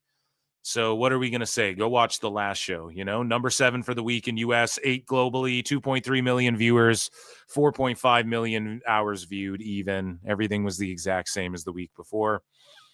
SmackDown, though, and we do need to criticize WWE a little bit here, but there's a lot of sports ball going on all over the place right now. And I don't know what's on Fridays and whatever. I'm watching wrestling. I can't wait for SmackDown every week, but the numbers were way down in the US. Now, who knows how it did if you're just looking at international Netflix? I don't fucking know. And again, is this all doom and gloom? No, but a lot of criticisms of SmackDown have been like, okay, what's going to be the tag match main event? There's going to be a tag match main event. Julia's not really, and Kiana James aren't really hitting over there. I'm sorry. SmackDown's just, compared to Raw, it's just not. And again, ebbs and flows, and they switch back and forth. Not long ago, we were saying SmackDown was the better show, but it's almost like Nick Aldis is just parodying fucking Teddy Long at this point. It's just like, okay, there's going to be a tag match. Playa, holla, holla. And it is what it is, man. I don't know if there was a game on or something else, whatever. I'm not here to make excuses like Meltzer. I know a lot of people, I don't like to do any of that. Same with like TNA when people are like, well, football's on Thursday, or with Raw when people are like, well, Monday Night Football. Fuck all that.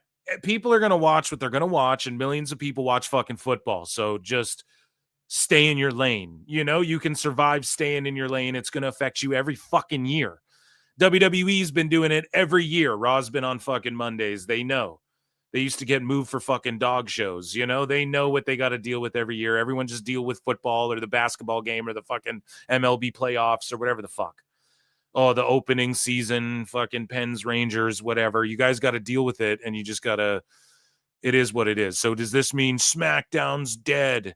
No, there's more ways to watch SmackDown.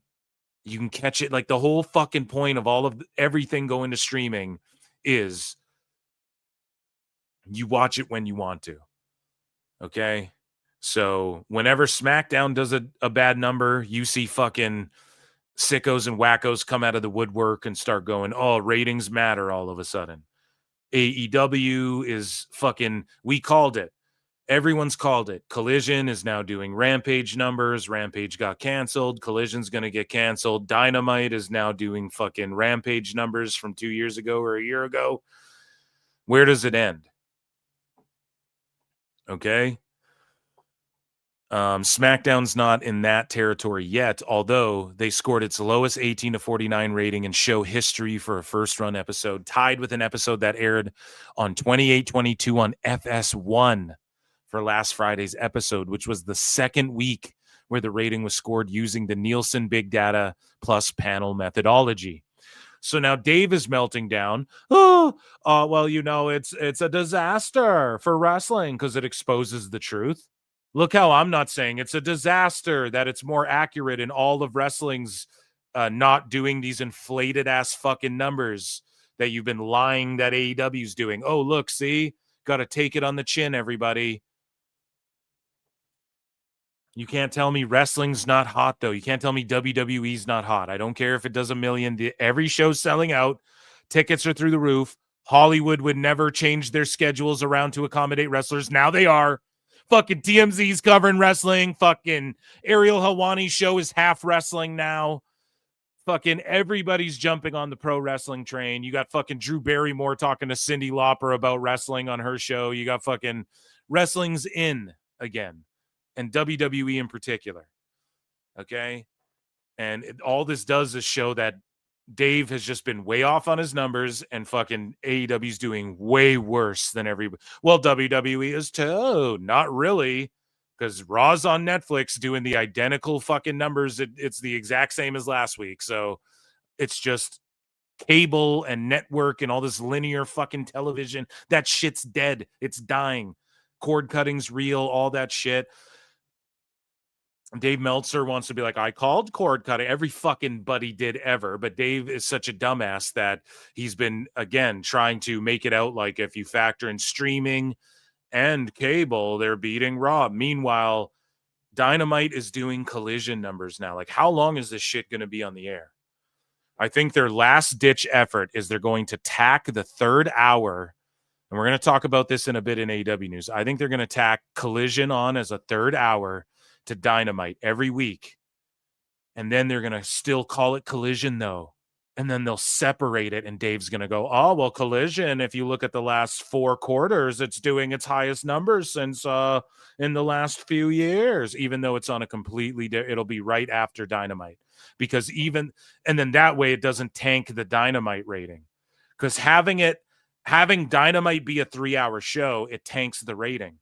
But if you just say, well, Dynamite was these 2 hours, Brian, and then the third hour is actually technically Collision, then boom, you can still play these fucking games. And I know that's what they're going to try and do.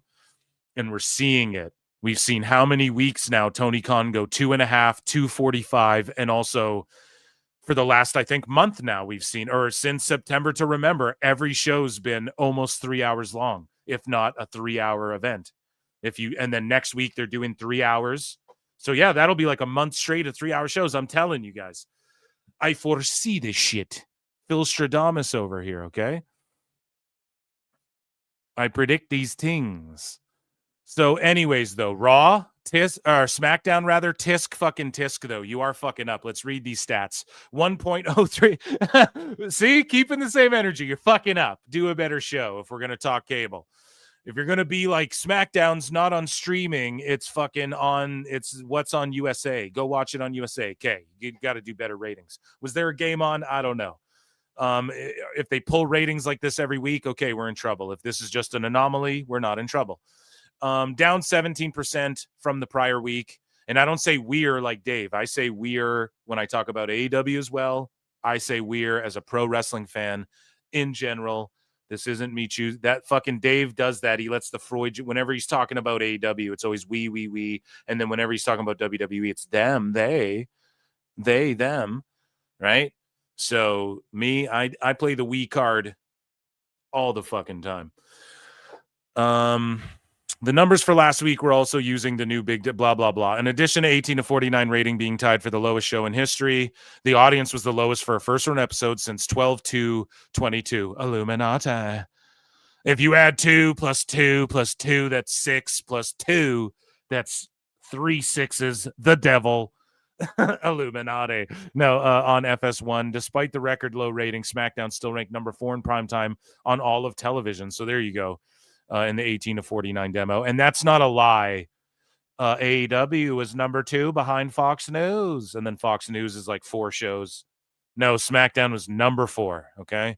Year over year, SmackDown was down 32% in total viewers, with the 18 to 49 down 51%, bro. That's fucking terrible. Last year's episode was tracked using the panel-only system that is no longer utilized. So speaking of no longer utilized, the Hardy Boys, who are being utilized, terrible transition. The Hardys have just become the 4th tag team WWE Triple Crown Tag Team Champions since it was established in 2019. So only 4 teams have ever held the World Tag Team, the WWE Tag Team, and the NXT Tag Team titles. And so the Raw and SmackDown tag titles, of course, count as World and WWE tag titles. And Scott Dawson and Dax Harwood, a.k.a. Dash Wilder, Cash Wheeler, are the first to do it. Angelo Dawkins and Montez Ford have done it, which is crazy to think because it's like, well, where's been their monster tag team title run? What the fuck? You know, there's everybody's like, oh man, I really wish they would push them still. It's like, holy shit, they're Triple Crown champions. The New Day, Kingston, Xavier, and Big E, whatever rotation, have done it. And then Matt and Jeff Hardy, dude. I mean, shout out the fucking Hardy Boys. That actually rules. That actually rules that they were able to make that list. And it was awesome that the Dudley Boys were there watching their match. Speaking of the Dudley Boys, on Sirius XM, Busted Open Radio, and on Busted Open After Dark, Uncle Bully talked to Blake Monroe about why she signed with NXT over AEW and reinvented herself as Blake Monroe. Why did you decide to come here when it seems like things were going really well for you over there? Yeah, I mean, I had a fantastic experience and I did things I'm so proud of and cherish, and I did everything I needed to do. I feel like I told a great story. I feel like I made people feel something, and it's time to close that chapter. And it's time to start a new one and like getting a new name and a whole new experience. There are so many women here. Like, women's wrestling is very important in WWE. And that's something, as a woman, like, I want to be a part of. And just, like I said, all these different matches and possibilities, for me, it was a great deal. And it was just a challenge. I want a challenge. If the decision was up to you, would you have kept your prior name, or would you have liked to No, change because if you're familiar with my prior name, I feel like it was the end to a story. And I cherish that. And I feel like it's kind of cool that, like, she died almost, and like that's done. And also, I can't turn back time, so I never really think about it. But Mariah is my real name, and I wish I never used it in wrestling because it's weird. But I did it, and I can't change it. But just the chance to start something new. And I feel like, you know, with WWE, it's like, hey, we're going to make this new thing, and we're going to make it a megastar. And I feel like week by week we do that. And yeah, I love it. And it's also a tribute to my niece.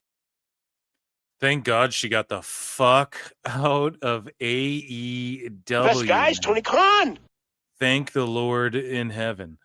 So Santos Escobar, we talked about this earlier. He came to terms on a new deal with WWE, and as a result, he's back with the company. WWE management considered Escobar's creative concerns as such made him a sizably larger offer than any other previous overtures. So maybe they just offered more money and then we're like, and we will have a plan to you by the end of the week. Like, we'll give you an outline or something. There you go. It's all part of the show, baby. Bronson Reed talks about how the Tribal Thief shirt was changed because of a copyright issue. So this is on WrestlingNews.co. On the Battleground podcast, Bronson Reed addressed the story behind the Tribal Thief t-shirt and why it went away briefly. He's like, there was some copyright infringement stuff there that they had to remove the shoes, which is fair enough. I get it. The shop features only the Tribal Thief logo without the signature shoes. Yeah, well, because they're fucking Jordans or whatever, dude. Need add some fucking scratch for that, you know? You're gonna have to run me some shekels for that. So WWE is reportedly said to be undergoing creative changes to their team to improve the overall product. Road Dogg is to remain head of creative on SmackDown, but there are set to be additions to the team to make the show more enjoyable moving forward. That's courtesy of bodyslam.net. Who knows if it's true or not, right? We don't know, but don't know why I hit Super Friends, but yeah, I mean, they might shift things around. I've heard, yeah, I mean, whatever. I brought it up earlier. Like, imagine, do you think that would be good creative if like Billy Gunn was back there with Road Dogg or something? Would that, or is that too much? Do you think they would fuck things up and turn everything into dumpster matches like they were doing with old Cactus Jack and Chainsaw Chuck there? I don't know, but Road Dogg is still in charge, but or he's like a part of shit, but he is he's maybe his fingerprints won't be on as much, maybe, right?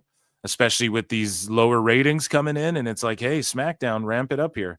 Roman Reigns, speaking of being in charge, dude, he says he had to rewire himself for the process of filming Street Fighter. Shout out Pat McAfee show. So Roman said, I'm so used to my WWE bubble in that process, being live, jetting in and jetting out, having the bus and my own creative space. I had to rewire myself to be ready for a different process. It was fun and a good time. There was one moment in time where I was like, this is what being a movie star feels like. Being in that little bubble was cool. It's interesting because everything I've learned in WWE and all these skills I've acquired and sharpened, they all translate. And here's the thing, dude. Even him saying like, this is what a Hollywood superstar feels like, bro, they also scheduled the shit around your wrestling schedule, dude. It's such a unique time, and especially to be a pro wrestler and the doors. I mean, like Drew McIntyre's in Highlander. Cody Rhodes is in this movie as well. We're seeing, he was just in the Naked Gun movie. We're seeing wrestlers pop up everywhere. CM Punk is in shows. Seth Rollins is in Netflix shows. Right? With Roman, it's like, dude, they're still accommodating the shit out of you at the same time as well, like everyone is, and he's just so blessed. He just can't take any of this for granted, and just Hollywood's a whole other grind that's already not, and I'm not saying wrestling was made easy for him, but in recent years it has, since he became fucking Galactus for a while there, right? Roman Reigns was Thanos for a while there, just collecting fucking heads and Infinity Stones and shit, right? And after that title reign and all he did for so many other people, like look at the Usos now and shit. It's like a whole new grind in Hollywood, and I think he'll fucking knock it out of the park if he just applies himself the way he has. I'm curious to see if he does Akuma well. I fear this movie might come across cheesy and shitty and like Instagrammy, like Netflixy, AI-ish. Like Andrew Schultz is in there playing. It's like, this might, I'm going to trust them on this one, but this might come across like, and it is Street Fighter, so it's supposed to be a little campy and cartoony, I'm sure, to some degree. But goddamn, man, I hope this movie doesn't just like fucking bomb, or, you know, we got to deal with like Andrew Schultz shitty acting through the whole fucking thing. Anyways, someone with no shitty acting. It is Ren's Day. Happy Ren's Day. It's also Rusev Day, guys. 2's in the chat for Ren's Day. Ren Sinclair of the Ren QCC has upgraded her production. I mean, she has a better mic, better audio quality, and look, she didn't shoot it in like cell phone form. Like, this is shot in perfect 1920 by 1080 ratio. It's 4K uploaded. No, let's take a watch and a listen to what, if you're listening to this, what Ren's Day has to say. Ren Sinclair has to say about this Ren's Day in the new format. I mean, for some reason, they filmed this one horizontally, piqued my interest. I'm excited. Let's go. Hey guys, happy Ren's Day. So me and Kendall Gray, we're gonna go see if these NXT women have what it takes to be a part of the Ren QCC. Come on. Let's go. Okay, I'll hold the mic. I got you. Come on, follow us. I mean, if you can. Try. Where are you going? Chad. Take one. What's your name? Ariana. Okay, how do you spell NQCC? That's not right. Go ahead. Would you ever mix stripes with polka dots? Dusty roads would, daddy. Ooh, no, that's really bad. Are you Team Edward or Jacob? I used to be Team Jacob, and now I'm Team. Oh, it's a no. It's a no. Oh shit. Oh, get out. I'm telling him. She said. Why? What was another question? Come on, Prime Minister, come here. It's dark down here. We love you, but we got a question. Hit it. Take 4. What is your name? Stevie Tanner, the Prime Minister of Evolve. Okay, how do you spell NQCC? NPC? NQC. NPC. You don't even know what it is. Ask her. Please stop shouting. I'm a really busy person. Okay, I got a question, but it's very serious, okay? Please stop hitting me. Oh, my bad. I'm a little aggressive, you know what I'm saying? Ask the question! The question, do you wear socks when you sleep? If I'm cold. She does. Ew! Not it. She's not. Not it. No. Where's the video? Socks when you sleep, dude. I can't even wear socks on like carpet. It drives me insane. Take 3. What is your name? Kalani. And how do you spell NQCC? Ren Q. Wait, what? Yeah! Ren QCC! I have a good feeling about this one. Come here. Hit it. Brian, Shayna Baszler doesn't actually work there. She doesn't work formally at NXT, except she's just on TV when they need her and is agenting and producing. She did one match. It's not like she works there, Brian. What is your name? She's eating a donut, mashed potatoes, and a pork chop. Shayna Baszler fucking rules, dude. What is your name? You know my name. Tell them your name. It's Shayna. This is your interview. How do you spell NQCC?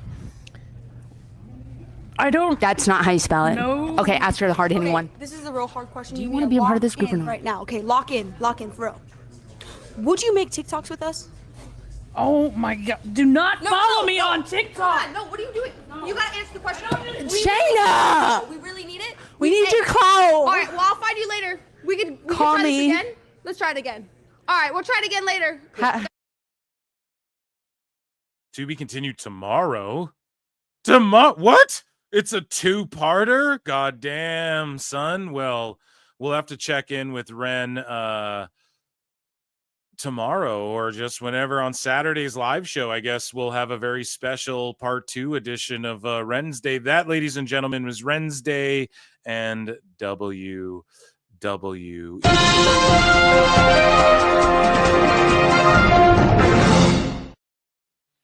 So let's check out chat here. Okay. I did know. Sorry. We have some Jesse Goddard's fan for 2 says, shout out to this spectacular channel. Shout you out, Jesse Goddard's fans, for always supporting and shit and retweeting my shit and showing love. And shout out Jesse Goddard's. There you go. And shout you guys out, man, and whoever's running that account over there.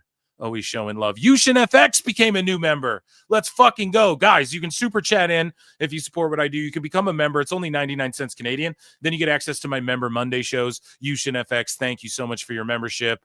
Sassy Girl 8724 gifted 5 Pro Wrestle Clips membership.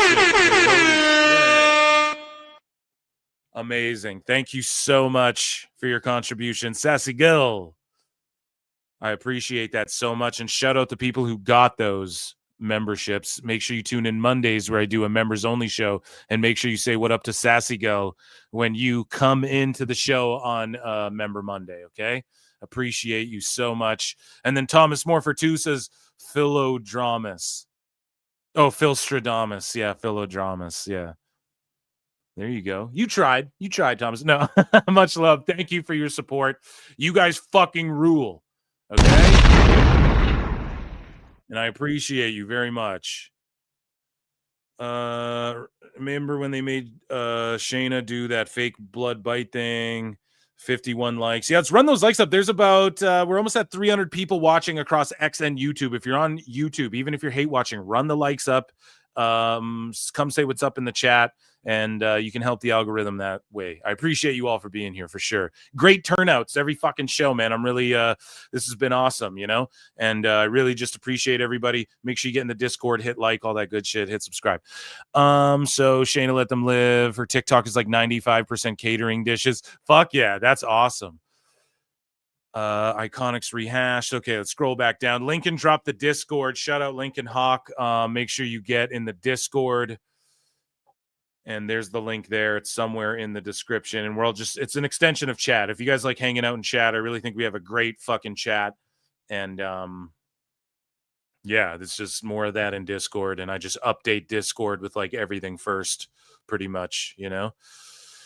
And member shows, and then Discord, whatever I'm doing, you know? So, Chris Walski, thanks for doing it friendly Aussie time. Hey, Aussie, oi, oi, oi. I'm getting up on your time for Crown Jewel Perth. I'm going to get up.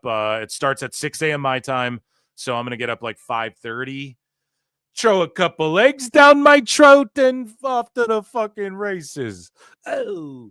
So throw a fucking hash brown or two down my throat. So Tony Khan's been trending for a while. Why? What happened? I have to sleuth X for a second while you guys chill and chat or update me. Here we go. Okay, so we have some stuff for guys. Dave Meltzer, Dumb Moment of the Week, my new podcast, every Thursday live on YouTube, and then immediately after it's uploaded to wherever podcasts are at. If you can't find it, just add it manually with the RSS feed link. I know it's annoying, but it's on Spotify for sure. And Dave Meltzer, Dumb Moment of the Week, Thursdays, 8 p.m. Eastern, 5 p.m. Pacific. Make sure you're there to check that out tomorrow night on YouTube. But yeah, we have more shit for that. I'm seeing middleweight Uriah Hall has signed with Karate Combat. Okay, that rules. New York Comic-Con, Hurricane Helms will be there. We're just throwing random headlines. Oh, no. Okay. And, okay. Where is Tony Khan? Why is he trending so hard for so long? Okay, I think it's because what we're about to talk about in AEW news, guys. So we are going to get into that like right now for you. The long-awaited segment. Oh man, this is a plentiful. This segment will be plentiful. Everybody hit like. Let's hit subscribe and shit. Let's get some fucking subs, gift some memberships, or join a membership or whatever the fuck. Appreciate you all. We got a lot to get to. Holy, this will be good. Dave Meltzer will be in here. You're gonna get JD. A bunch of folks will be a part of this segment. So let's go. I gotta fucking chug some water here. In the meantime, while I chug some water, ladies and gentlemen, joining me on the show to give his take on all of this AEW stuff, Chris Jericho. I look and see it's not just me. So many others have stood where I stand. We are the young, so raise your hand. They call us problem child. We spent our lives on trial. We walk an endless mile. We are the youth gone wild. We stand and we won't fall. We're one and one for all. The writing's on the wall. We are the youth gone wild. Let me get wild. Yay!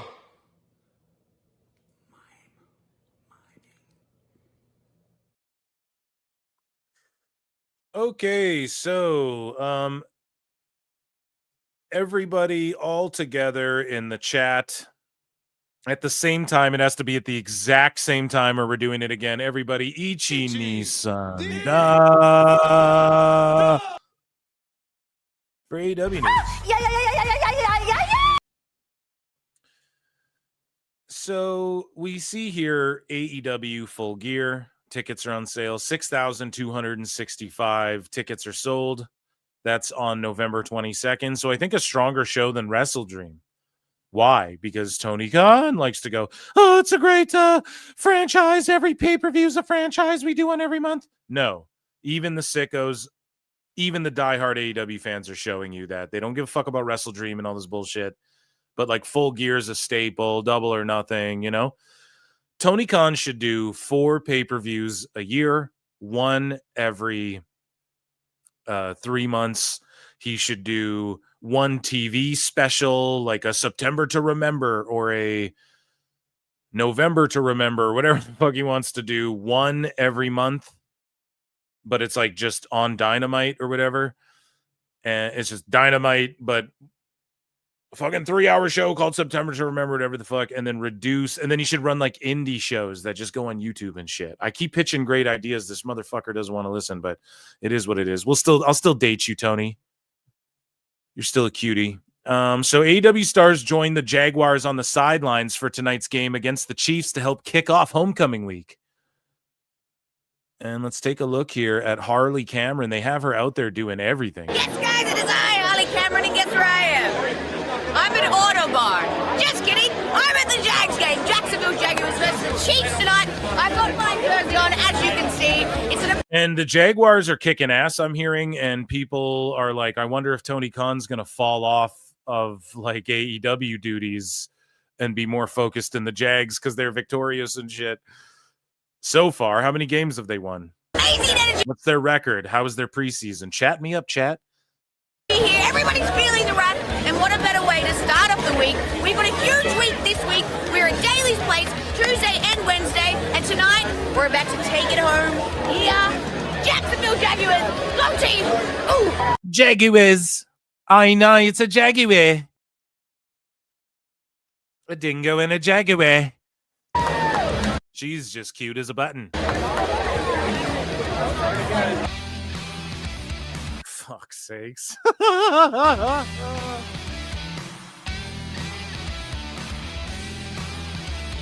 Man, Tekla's got that fucking aura. How old is Tekla? You shouldn't ever look up Google, or you shouldn't ask a lady her age, but that's what Google's for.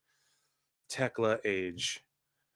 32, so okay, she does 3 years in AEW tops and then gets the fuck out and goes straight to main roster, or does like the Julia Stephanie Vaquer where she's presented on top in NXT for a short while and then fucking shows up on TV or whatever. She's got it, you know, and her name's really fucking cool. And she's kind of got like the symbiote Spider-Woman shit going on, you know. It's cool. I don't even know, like, what do you call her gimmick? It's like, yeah, Carnage. It's like a symbiote mixed with like pro wrestling or whatever, you know, and it's fucking cool. And her faction, I like her with Julia Hart and Blue Sky or Sky Blue. One's an app and one's a wrestler. And I'm sure one is a stripper lady or a porno chick's name as well. I'm willing to bet money on that. You fucking find one. But somewhere in the world, maybe Vice has a doc about it. No. But yeah, she's got the aura, man. And I want to see her in WWE one day. The Big Show. And then, of course, just stars.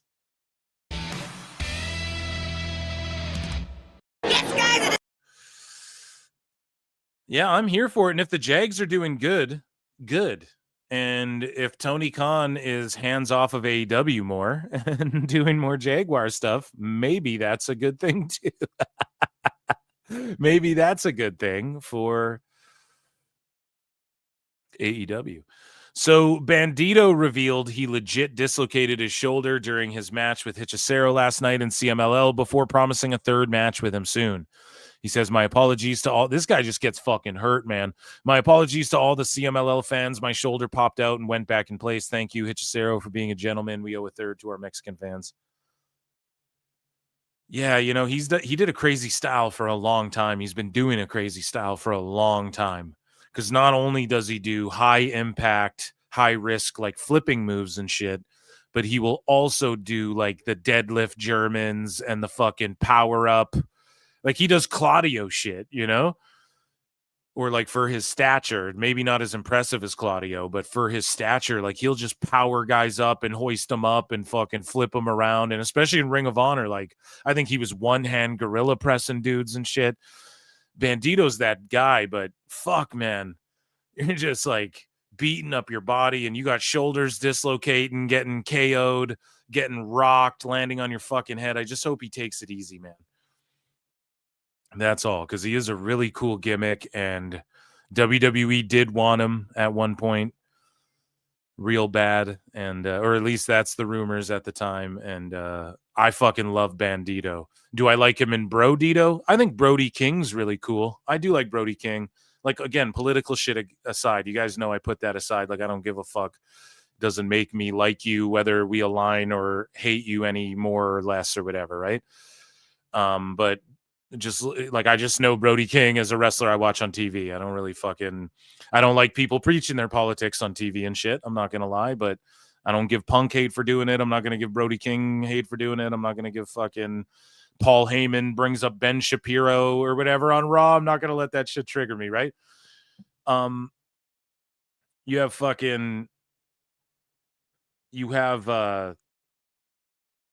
you have Brody King, who's like this powerhouse tattied up guy. And Brodito kind of works. I guess like they play off each other well, but at the same time, it just feels so random. And I thought Bandito was ROH world champion. So there's just more that could be done, or like maybe he should be battling it out for the international title. I just think as solos, they're better. And sticking Brody King with Bandito is, I think, kind of like holds Bandito back a bit. And I'm not even trying to shit on Brody King. It's just that it's like an odd couple, and you have Edge and Christian who are there, and Edge is just taken off to film shows. And it's like, well, put the fucking tag belts on them or something. Like, try and draw some money for fuck's sakes. And in the tag division, what else do you have in AEW? Like the Bucks and Lucha Express, and it's just going to be, or Jurassic Express, whatever. It's just going to be one of those teams that take the titles off Brodito, I'm sure. Or wait, though, didn't Okada? Yeah, so here's the problem, too. You have Okada and Takeshita, who are in the same faction but are kind of rivals. They just beat the tag champs for a shot at the tag champs. And no, I'm not joking. So, again, like, okay, then you're just going to put them on Takeshita and Okada to what? Further their singles feud that eventually happens, which we know you guys are kind of teasing and the commentary always puts over. And I'll give them credit. They are kind of doing a good job of, because like Takeshita and Okada are both good, man, and they're both profesh, you know? And say what you will about Okada, like not doing his strong Japanese style in AEW and just taking it easy, except on pay-per-views he goes hard, but say what you will about, I don't blame him for that, you know? Why the fuck wouldn't he? Tony just throws all this money at him. Yeah, dude. Just call people bitch and say fuck you. You know, whatever. But I'll give AEW credit. They are kind of subtly, they're using commentary, and like Takeshita and Okada are kind of selling this like, oh, we're in a faction, but we don't really like each other. But it is kind of cringe how it's the whole thing's predicated on like, well, he's the next Okada type shit. And then they're going to, I guess, use a tag angle to get over their fucking singles feud. I just don't know if beating your tag champs like that was the thing to do either. I digress. I could harp on AEW's booking forever, but we got tons of news to get to. And Bandito fucking is awesome, but just stop knocking yourself out and dislocating body parts and shit. What do you think of Dinner Debonair? So Jericho says Dinner Debonair almost got yanked off of TV over a last-minute legal threat. Pourquoi? Pourquoi? So Jericho says, Tony didn't want it to be fantasy. He wanted it to be real. So I said, well, why don't we do like a big kind of Busby Berkeley dance routine from like the 40s? We were eating dinner, and then suddenly the whole back room opens up, and here we are doing this huge singing and dancing routine. Like it just happened out of the blue. The version we used had been signed off on, and then 2 hours before airtime, we got a message saying, if you guys use this version, we'll sue you. Guess they didn't like the frickin' horn player or the guy who played drums on it. It was some personal issue. Mikey Ruckus had to jump in and re-record the entire track in an hour. We got it edited again and barely got it downloaded into the system with 10 seconds to spare. So you guys were lip syncing or what? No, they're talking about the instrumental. Tony said we'd have to do it live, but we were like, we can't do this live. We're in the ring. What is that? Here's a fucking idea. Hey, I got a fucking idea, Jericho. You just made the list. Don't fucking stupid idiot. Holy shit, man. So I still say, and I say this completely serious, one of my favorite moments ever in pro wrestling was Vince McMahon singing Stand Back at the Slammy Awards in 1987. Right, but oh my God.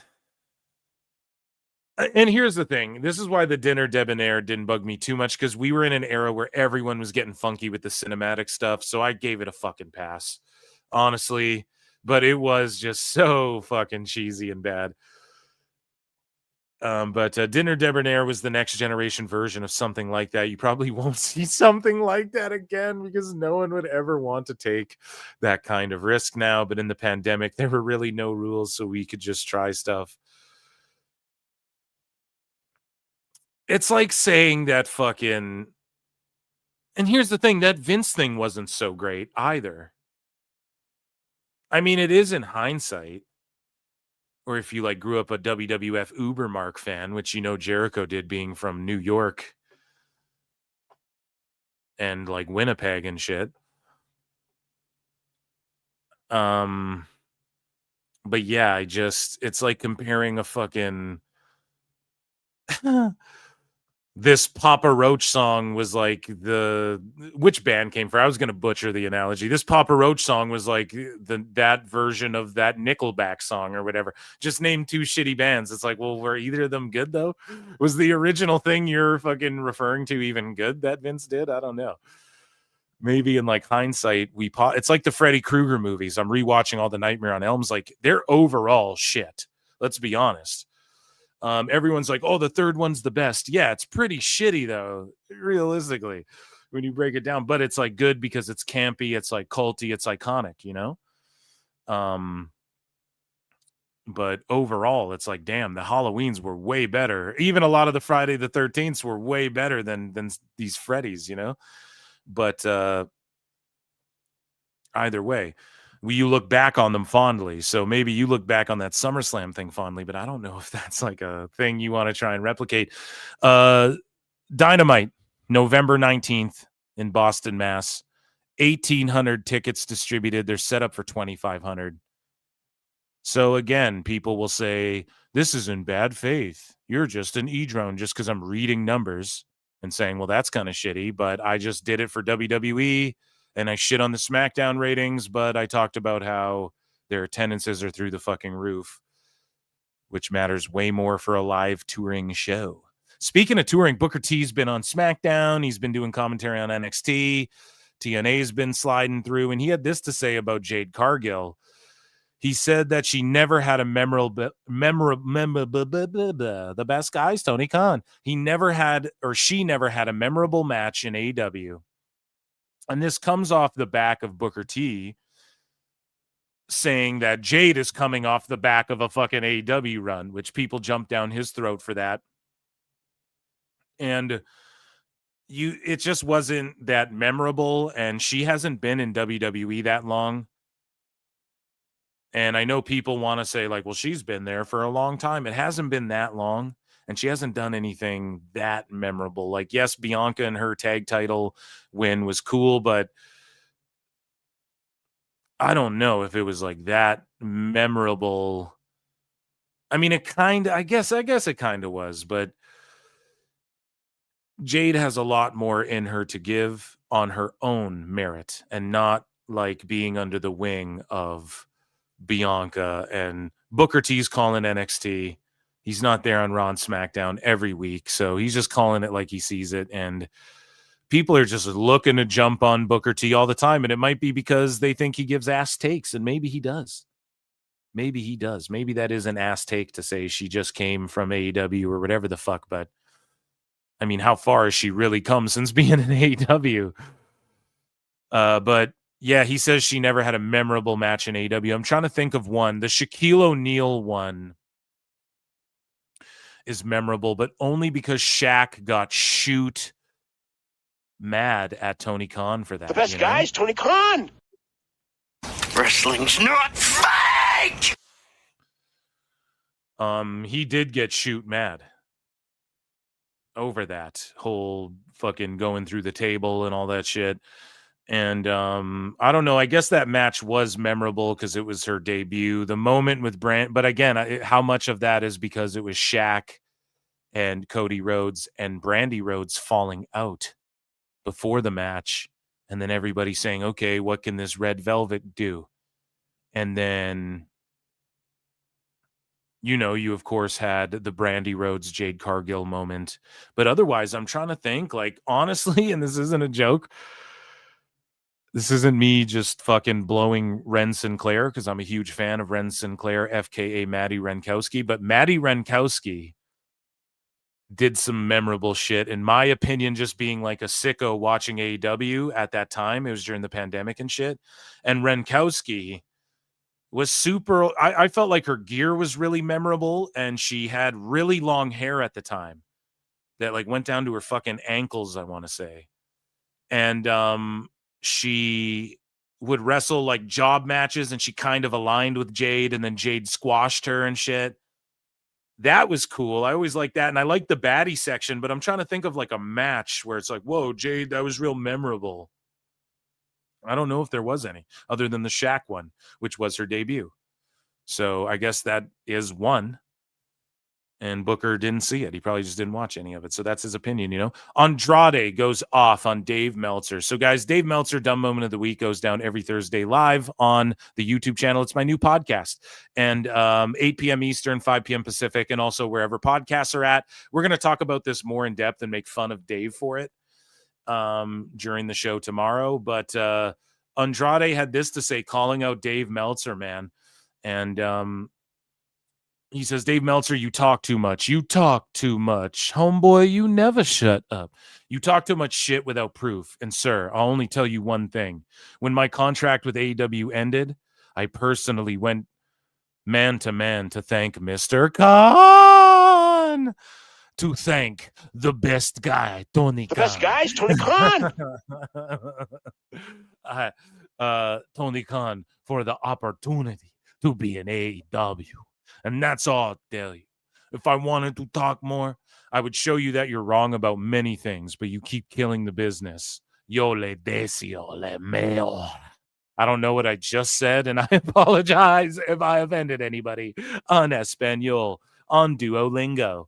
But yeah, I mean, he just went off on fucking Dave. Learn, baby, learn. Meltzer Inferno. And then we also saw Santos own Dave Meltzer. We saw Idris Inofe own Dave Meltzer, which we're going to talk about more during Dave Meltzer Dumb Moment of the Week tomorrow as well. But just a fucking classic roasting of Dave Meltzer, and his credibility's falling apart day by day. And someone made this heel Uzi just for Marks, just for Phil Marks. Dave Meltzer colors hair 5 easy minutes, restores original color. Dude, AI is just out of control, bro. But yeah, shout out Andrade. He won a lot of people over with this too. A lot of people were shitting on him and being like, hey man, he's a problem in every locker room he's in and whatnot. And I mean, I agree. Like, not that he's a problem. I'm not saying that. I'm saying I agree with he is the common denominator here. Why? Well, because he's been seemingly unhappy in AEW and unhappy in WWE and then unhappy in it. Like, he looks pissed off at Dave, Daddy Dave, who's fucking shilling for AEW every day. So I don't know, man. It just seems like not that he's a problem, but just he doesn't give a fuck. Maybe that's a problem.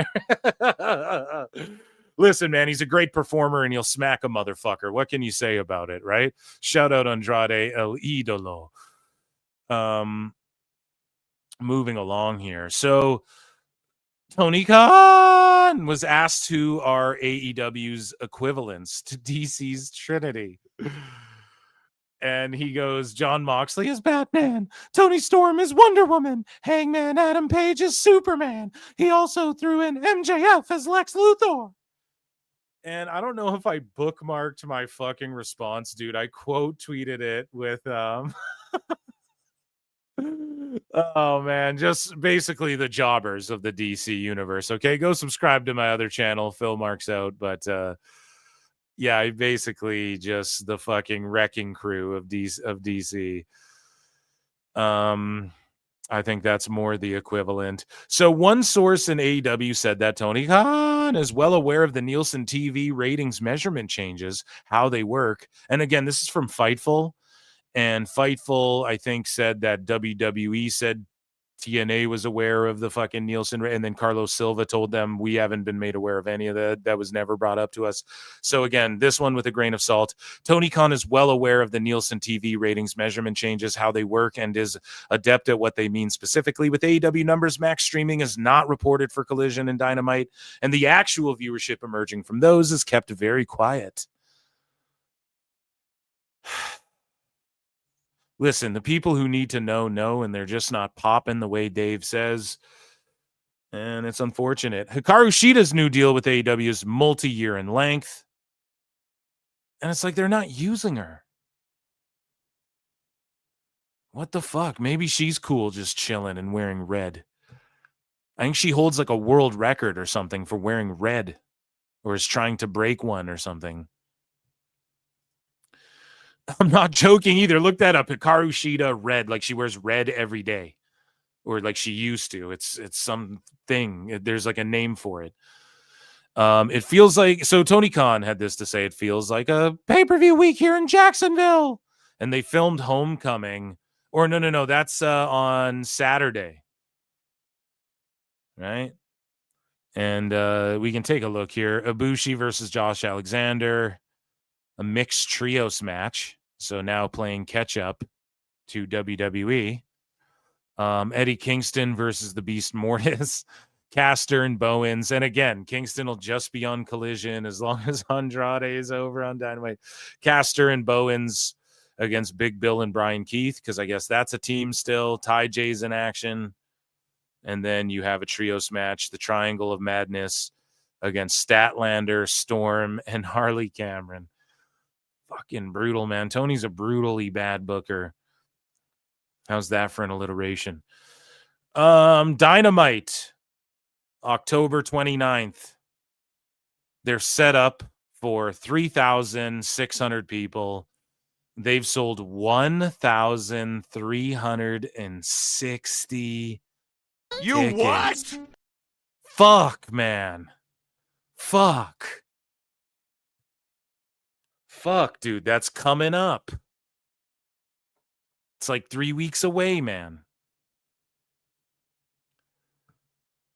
Bloody hell. I've been watching Gordon Ramsay Kitchen Nightmares as well when I go to sleep. Wrestle Dream comes to you live on HBO pay-per-view, blah, blah, blah. It's on Max.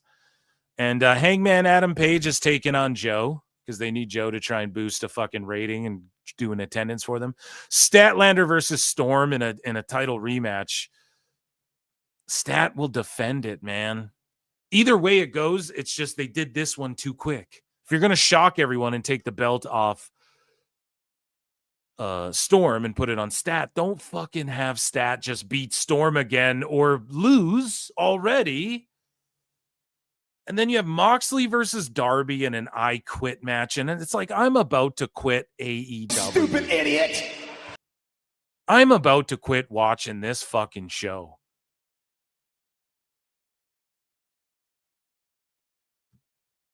Like, more of this shit. I thought Moxley lost to Hangman. More of this shit. Holy fuck. And then, yeah, that's what's going on. Shout out Samoa Joe, fucking, and Tony Storm, team on their back. Lacey Lane, Kaden Carter, is in AEW, and she showed up to answer Mercedes Moné's challenge, and she lost to Mercedes Moné, as we knew she would. And it's like, again, what's the why didn't he make a play at KC2 and get them to help establish their new women's tag team division that Tony Khan just fucking created, right? Instead, he just brings Lacey Lane in, and then she jobs to Moné. So what does that do for anybody? And then the last people saw of Lacey Lane on TV, which it was more people saw her than saw Mercedes Moné on TV last. Really think about that. Lane's last tag match in WWE was seen by more fucking people than Mercedes Moné's any match in AEW. And she's one half of the Jobber tag team. And she fucking takes Moné to the limit pretty much. I just don't know what they're thinking. AEW's HBO Max simulcasts are not counted in Nielsen TV ratings, even under the new methodology, WBD says. Of course they're fucking saying that. Of course. Of course it isn't. We already knew that. Jesus Christ. But it's just funny that they make that clear. Huh? And WBD says, so this is according to WrestleNomics, Brandon Thurston. So Warner Bros. Discovery confirmed Monday that AEW's live simulcasts on HBO are not included in Nielsen's measured television audiences or Dynamite Collision. In an email to WrestleNomics responding to our inquiry, a WBD spokesperson said that despite Nielsen's recent transition to its new big data plus panel methodology, nothing has changed in terms of what is baked into their numbers from the WBD side of things. The spokesperson said, AEW's Dynamite and Collision linear viewership information reported by Nielsen still doesn't include fucking HBO Max streaming viewership. All right. So let's move along here. Just announced next Wednesday will be an AEW Dynamite, AEW Collision, back-to-back 3-hour special. So let's run through it here. Collision's doing Rampage numbers. They canceled Rampage, so why wouldn't they cancel Collision, stupid idiots? Why would this fucking dummies? Yeah, why would this show not get canceled? They're doing Rampage numbers. So let's go back to, and probably I'm sure chat will pull my card and give me more examples over the last 2 months. But if we just go back to September, 17? When was September to Remember? 3-hour special. The week after that, 2.5 hours special with an overrun or whatever. Or that was 2 weeks ago, right? September to Remember was 3 weeks ago? Yeah, so 2 weeks ago, 2.5 hour with an overrun. Then we got, this last week was 2.5 hour with an overrun as well. These shits are going 2:45, man. And then now we're getting another 3-hour live Collision special. I'm telling you, man, they're scared of Thursdays now, and that's where they were testing Collision a little bit. And I'm telling you, they're going to try and make Collision, instead of canceling it, they're going to move it, Brian. So then it's still a W. They'll still spin it as a W for AEW. And they'll be like, well, Collision's technically its own thing. And then we'll see those fake quarterly charts that Tony Khan put up. Oh, this quarter we're doing better than the last. We'll see the same shit for Collision. And the ratings will say, oh, it's done the best it's done in fucking 2 years, Brian. But really, it's on Wednesday now and not Saturday and shit. That's what they're going to do. To fuck around and still play games with my heart, with the ratings and shit. And then what they'll do is they'll isolate the 2 hours of Dynamite so it doesn't take the total number down. And then folks like Switchblade and whoever, Brandon Thurston, will have to come in and do that themselves. Raj Giri will come in and then do here's the 3-hour number and then here's the 2-hour number. I could totally see them doing that. 100%. And then eventually once Collision's just canceled, that's when Dynamite just gets to play with we'll go 2.5, we'll go 2:45, we'll go 3. I'm telling you, man. They're already giving them 3-hour slots. I've been calling this for a long time. And then Dave will be able to spin it. The infamous Meltzer spin. And I'm 10 steps ahead of these fucking losers. It's cold. I got to shut my window. I'm shivering a little bit. I'm not gonna lie. It's fucking getting frosty out here down this road up here in Canada there, buddy. So, yeah, man, another 3-hour one. So next Wednesday, chat, we'll be hanging out. You'll be hanging out with Uncle Phil here for 3 hours. You know what I'm saying? Minimum for Dynamite. WrestleNomics has this to say. AEW's HBO Max, whatever. We just went over that. Sorry. Switchblade said Max is a different platform to TBS. Nielsen has always measured each platform in a simulcast separately. With the new big data, TBS numbers should include streaming viewers from the TBS app or anyone streaming through stuff like YouTube TV or Sling or whatever. So I will DM Switchblade and pick his brain about this tweet in particular. Right? So with the new big data, TBS numbers should include streaming from TBS app or anyone streaming through stuff like YouTube or Sling or whatever. And so now it's a bigger sample size. And that's why Dave's melting down. Because it's a bigger sample size and all the ratings are lower for everybody. That's my understanding anyways. If I'm fucking that up, I'll get a DM with someone correcting me, I'm sure. But yeah, so it should include TBS app. That's not HBO Max. So I'm curious. They should just start releasing the fucking, we'll see them when Paramount swoops in. We'll figure it out. Speaking of figuring it out and poor numbers, AEW advertised Fight Forever during Title Tuesday tonight with a new art cover. The game will be free. I looked the other week because it's always recommended to me because I like pro wrestling games. And so on my Xbox, whatever the fuck, Fight Forever is always recommended to me. And it's always still like 60 or 70 bucks Canadian. Okay. And this game shit the bed, lost them ungodly amounts of money. But the Ultimate Edition comes out. Well, what does it all come with? Whoop-de-doo, Basil. What does it all mean? And the game will be free finally on Xbox, so I'll fucking give it a go. And is the Ultimate Edition full free? And they give all the DLC and all that? Okay, I'll check it out, but the game just looks shit. All the DLC was shit. All the fucking gameplay I've seen of it in those like wacky arcadey game modes look like shit. And they should have just hired somebody to make a fucking game for them for way less money, like a developer that already had everything put in place instead of them like building it from the ground up. Such an L. Tony Khan's reaction to Nielsen changes after Dynamite ratings drop revealed. So this is what Tony Khan had to say about the Nielsen's rating drop. But of course, this is just from a source. Okay. And this is according to Fightful. One source in AEW said that Tony Khan is well aware of the Nielsen TV ratings measurement changes, how they work, and is adept at what they mean specifically. We read that before, actually. So I double bookmarked it. So nice. I bookmarked it twice. And yeah, again, just a grain of salt on that. Because Carlos Silva was like, we don't know shit about shit. And so Tony Khan, it wouldn't shock me if Tony didn't know shit about shit. Because if WBD and these folks were able to play him and be like, don't worry about the numbers, you guys are all good. Because that gives them leverage. And if Tony's like, okay, everything's great, I could see him being that naive. But at the same time, if he is, that's like, as the French would say, in a Home Alone reference here, as the French would say, les incompetents. So Taz says, I will be having total shoulder replacement surgery in a short time. Therefore, I will be off AEW Dynamite for some time. See you soon. Prayers up for Taz, man. Hopefully he pulls through and is strong on the other end there of that surgery.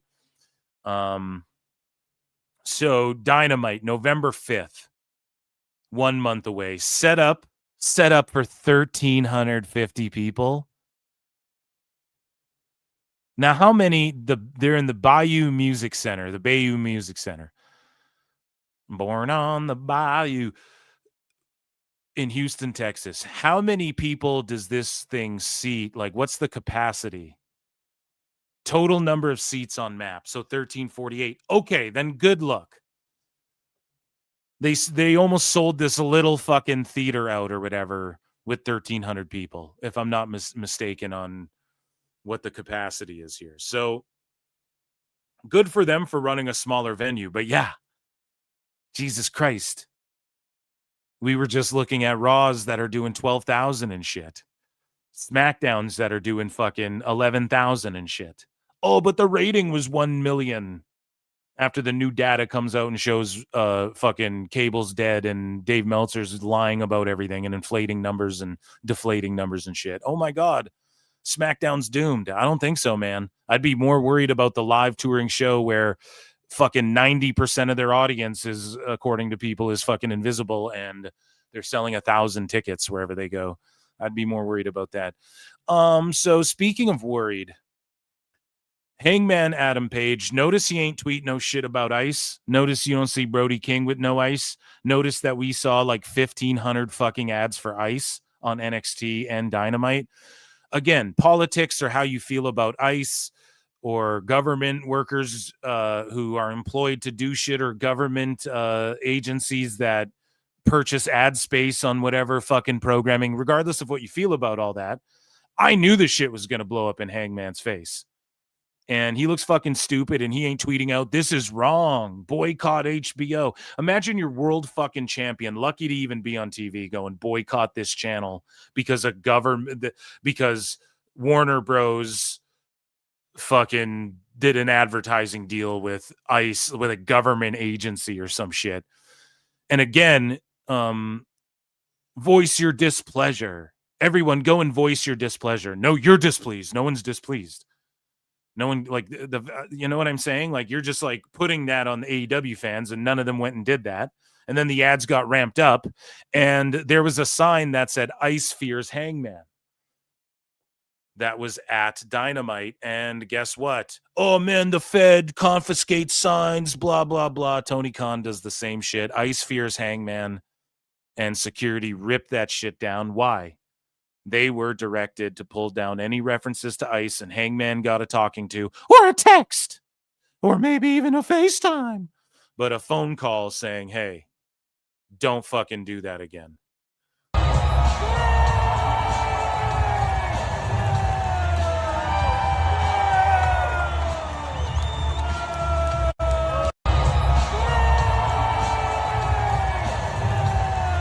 Oh, what? But Hangman's in the ring. Didn't you know what he said? Oh, yeah, fuckface. Look at all these empty balconies up here, too. Empty rows up here. Empty nosebleeds up here.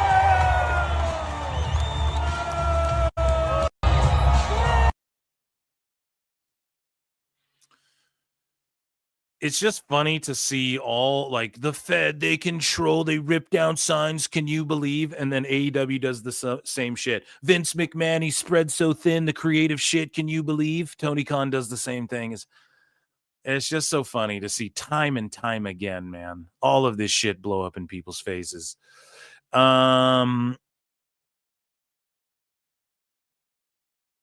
Let's do this one, and then I'll check in with chat. So while Nick Jackson lost everything in gambling and Young Bucks went broke again, Brandon Cutler became rich after doubling his money by betting against the Bucks.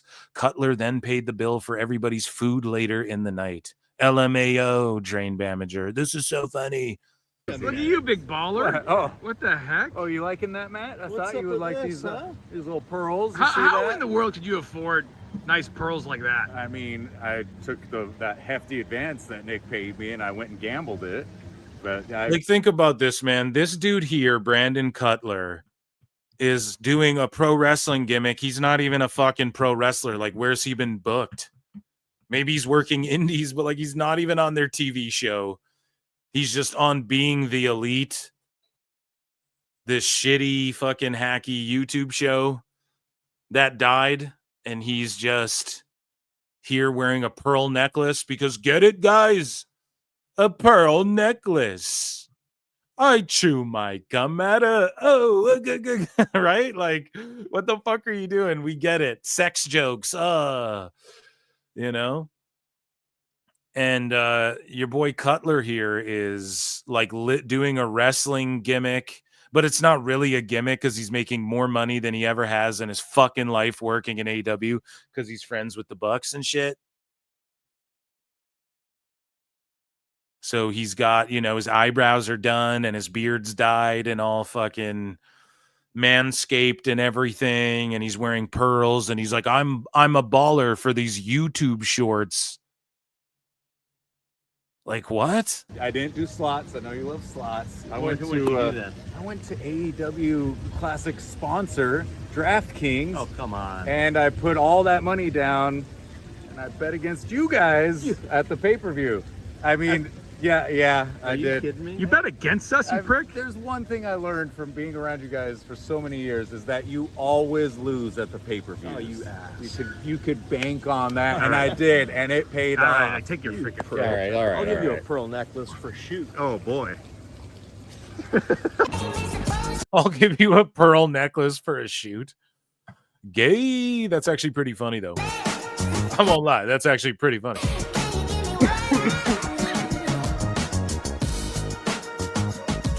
And then they're, I don't know, sniffing fucking noodle bowls or something. It's just cringy. It's all cringy. So Switchblade had this to say. You can read the full article here. We'll circle back to that because that's the big story here in AEW. Actually, here, let's park it and let me check in with chat here. So F1 WGP7 gifted a Pro Wrestle Clips membership. Ladies and gentlemen, if you're on X, come on over to YouTube, hit like, hit subscribe. You guys can become a member for only 99 cents. You get access to Monday member shows. Also consider super chatting in or joining Patreon. That's who you can support. Or the free way to support, just hit like, leave a comment, say what's up, and all that good YouTube shit, man. I appreciate you. F1 WGP7 gifted, though. That is fucking amazing. Thank you. Hopefully somebody who really wanted that got it. Chris Walski for 5 says, hey, Phil, I was curious. Why did AEW change its style from that initial NJPW light, hard style feel to what we see today? I don't know. To quote one Lex Luger. I don't know! But did you see Moxley versus Ishii? I mean, I don't think they moved away from that style entirely, but yeah, I don't think they moved away from that style, actually. I might disagree with you there, but I get what you're saying. Like, it's not as like they are trying different shit, and you're seeing more like the Lucha Libre style being mixed in. And everybody says AEW is like you get a bit of everything, but I think WWE is more like that, to where you see the styles really blend together, but like in the American style that gets over with psychology. And by that, I just mean like fucking psychology. But I don't know, that hard hitting style, it's still there, man. You're seeing guys get dropped on their necks. You're seeing guys trade elbows and it look fucking stupid. You're seeing lots of the same hard style. Like, look at Kyle Fletcher. That's his style, Hopefully it changes. Because it's not good for people's longevity and shit, but I get what you mean. They are kind of going like sports entertainment anymore, which I like. They've formatted some matches a little better too, to where they're like shorter for TV, which I appreciate from time to time, but it's just also predictable. And yeah, I don't know. That's my answer to your question. Thanks for your fucking support, man. Thomas Moore for 2 says Tony's a goof. Very simple and fucking plain, man. Wrestling's not fake! The best guy's Tony Khan. Thank you. And F1WGP7 for 2 says the more Tony evolves, the more I see Russo. Bro, let me tell you about. Here's the thing, man. I don't think he's even as good as Russo. I'm going to be honest. I think Russo was better at coming up with creative ideas. Here's the thing with Tony Khan. He throws shit at the wall. But he just has the same like 4 things. At least Vince Russo was throwing a bunch of shit at the wall, and then some of those ideas would get filtered through Vince McMahon, right? Russo would throw shit, and then Vince would filter those through his head, through his brain, right? And he would rub it in for a minute and be like, and then he would you know, it would come out like a good idea, or he'd give it to the right guy or whatever, or he'd punch it up. And Tony Khan, we don't have the luxury of seeing him throw the idea of what, though? Tournaments and battle royals, and then a tournament, and then another belt. Like, that's the 4 things he has. So it's like, you know, how do you filter that? How do you make it any better? Everybody, that's the shit that goes without saying, tournaments and belts and stuff. You know?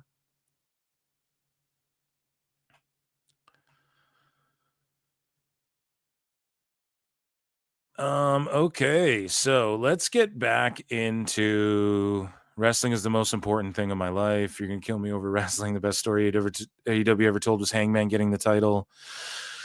I liked Hangman Kenny teaming up was good. Dustin Rhodes, Cody Rhodes was phenomenal. I think that's their best story, and they did it using the internet, which is what they should have leaned into more. As well as they had such an opportunity to be like the internet indie darlings who did the weekly TV show and then fucking did a pay-per-view once every 4 months that fucking was like a super indie, and everyone's like, yeah, you know, they had it right there. They had it early on, man. Drives me nuts. Punk would have made Hangman a star. Hangman. Okay, let's get it. We got a lot to get through, guys. Okay, so wrestling is important to me too. And he's literally bald, which is fucking disgusting. Hey, now. Well, I got a full head of hair. I'm not. Yeah, bald guys weird me out too. No, but hey, I'm sure there's a lot of bald fellows listening or watching, and we support. Get your if you head on down to savewithphil.com, you save 20% on Just for Men's. Dude, we need Just for Men to sponsor Dave Meltzer Dumb Moment of the Week. Double DMW. Okay, let's get into some more news, okay? You know what they say. Sometimes in life, you got to be a hoe. So AEW is struggling badly. AEW Collision scored a 0.0 in the key demo with 59K average viewers. Fight Oracle just ruthless, a 0.0. It's true. Total audience 230K. Disaster. And Fight Oracle doesn't care. He's just real matter of fact and like fuck you about people's feelings when it comes to this pro wrestling or whatever. And he's a guy who's like, listen, pro wrestling is cool and like it's a really cool business, but the fan base just turns you off of it.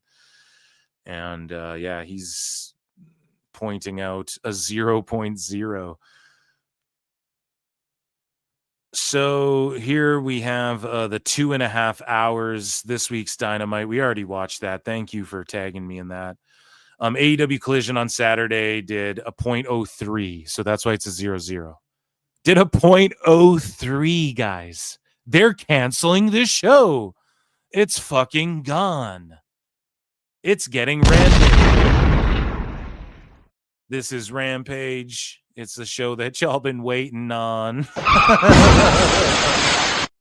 Adrenaline pump in your chest. So, yeah, it's lower than any demo rating Rampage ever did in its usual time slot. And we all know what happened to Rampage. So, again, Switchblade's right there with me as far as... Now, when I discussed this with Switchblade, he's like, dude, if they add that 3rd hour to Dynamite, it's going to kill their rating. And I'm like, I know, but dog, if they... I'm like, totally, bro. But if they but if they just call it Collision, then they can play those games still. And I'm willing to bet it happens before they just outright cancel Collision. Or maybe not. Maybe I'm wrong. Maybe they just cancel it and then add like the half-hour play time for Tony, where you can add on 30 minutes or whatever. But just terrible. And I'll play a trombone flop. We did for SmackDown. SmackDown did like 1 billion times that number. So what are we? Oh, man. So this I found very odd. And it seems as though there's a conspiracy afoot here. One of many in AEW's world. WrestleTix post this. So WrestleTix, formerly AEW Tix, this is the rumor. So allegedly they were AEW Tix. Allegedly. AEW tickets stopped doing so good. So then they just became WrestleTix. So look at this. They started a Patreon. Good for them. Drop your numbers early for patrons and shit. Everybody's got their grind. Everybody's got their grift. Do your thing, buddy. Like I think what he does is good for historical context of pro wrestling. Like Dave Meltzer could spend his time like giving data like this to Twitter, feeding it into Twitter and being like historically this and that, because he did write every paper there was before there was the internet and shit. You have to look at what Dave wrote about wrestling essentially, and that's what Dave could be contributing to wrestling now, and he's fucking not. He's just like spurging out and arguing with Redax. So AEW adds dates in Erie, Pennsylvania and Atlanta, Georgia. Pre-sale codes inside, and it says free post. So he does other posts, even promoting his Patreon, where he doesn't, or they, I don't know who operates this account, where they don't, pardon me, write free post. So why is this all of a sudden a free fucking post? Like, are they getting paid to post otherwise? That's what I don't know. Why is this now free post? Here's some promo codes.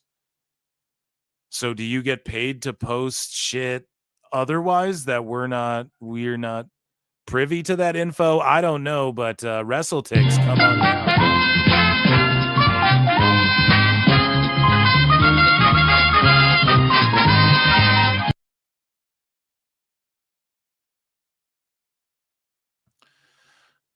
So moving along here, the actual attendance for AEW All in Texas, we're going to circle back to that because, again, conspiracies are afoot. Dynamite and Collision, October 22. They're set up for 1,800. The tickets distributed are 1,500. What's the capacity in this building? They've done... I'm not sure. Their venue debut, they did 5,000 people in the fucking venue. Now they're doing 1,500 people in the venue. And if I misspoke earlier using Rampage and Collision interchangeably, you guys know what the fuck I meant. I don't need to clarify that. You guys get it. It's Rampage. Collision is Rampage. Rampage is Collision. It does not matter. They're both fucking gone. Okay? And they did 5,000 people almost in the building in their venue debut, and now they're doing 1,500. Collision scored its low. I'm just letting you guys soak that in for a minute, okay? Collision scored its lowest 18-49 rating in show history last Saturday night with the new Nielsen Big Data Plus panel rating system. It was the second episode of Collision to be tracked using the new methodology. Collision averaged 226, down 9% with a 0.03. The key demos all watching on Max, Brian. The key demo. Fuck.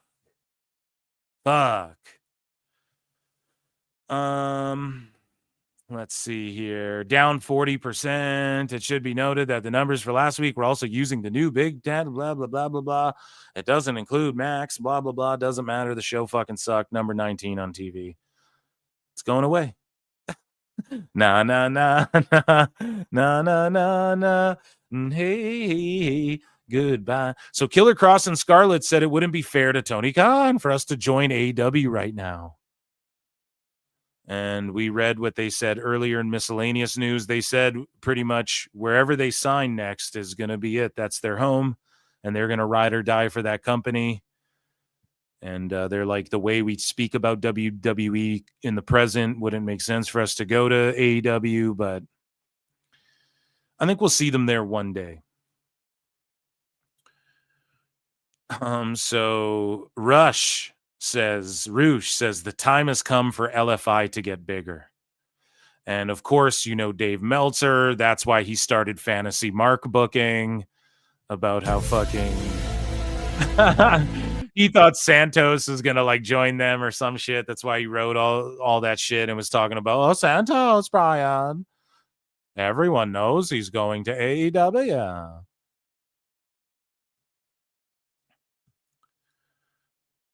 So AEW star Adam Cole has been confirmed to be among the voice actors in the indie video game Curiosity from Dark Bear Studios, which released on Steam today. So there you go. Shout out Adam Cole, baby. And Adam Cole, it's unfortunate he went to AEW, got KO'd and shit, and then is cooked. If I'm him, I'm just staying in AEW forever and making as much money as I can from Tony Khan forever now and wrestling as little as possible. This is so unfortunate. He was so fucking over. Speaking of over, we have our big main event story here, okay? I just need to chug some water down, man.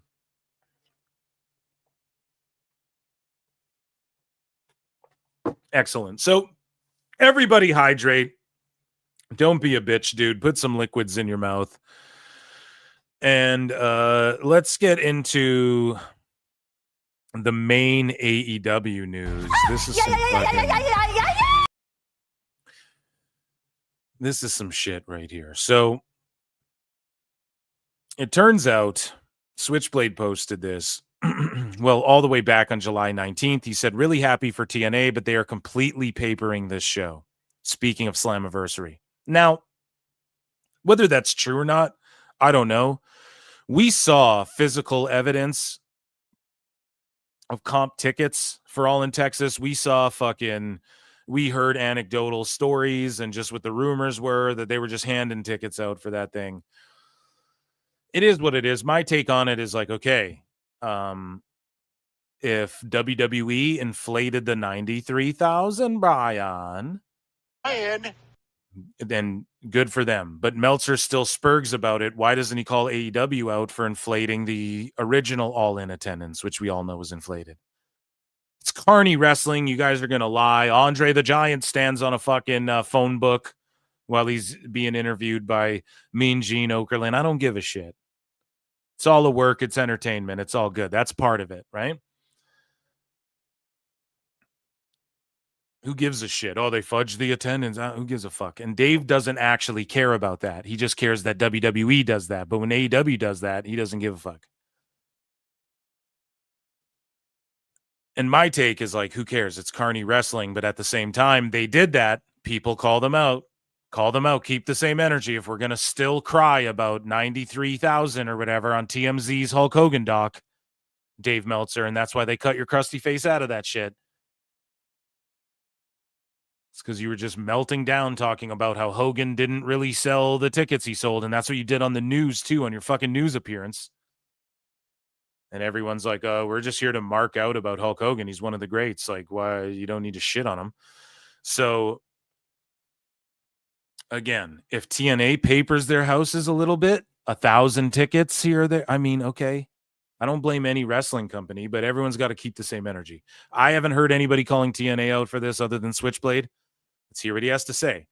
The same pattern is All In, where they suddenly move large number of tickets at the end. I was told All In did just under 20K paid and the rest were comps.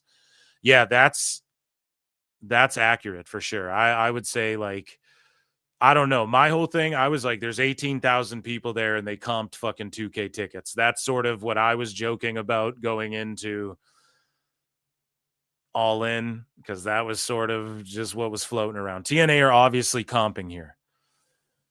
Sure. Okay. Switchblade likely analyzed it. And if he didn't, I don't fucking know. Whatever. I don't get triggered if he doesn't like TNA or whatever. But he's saying this pattern of people showing up last minute. Well, in AEW's case,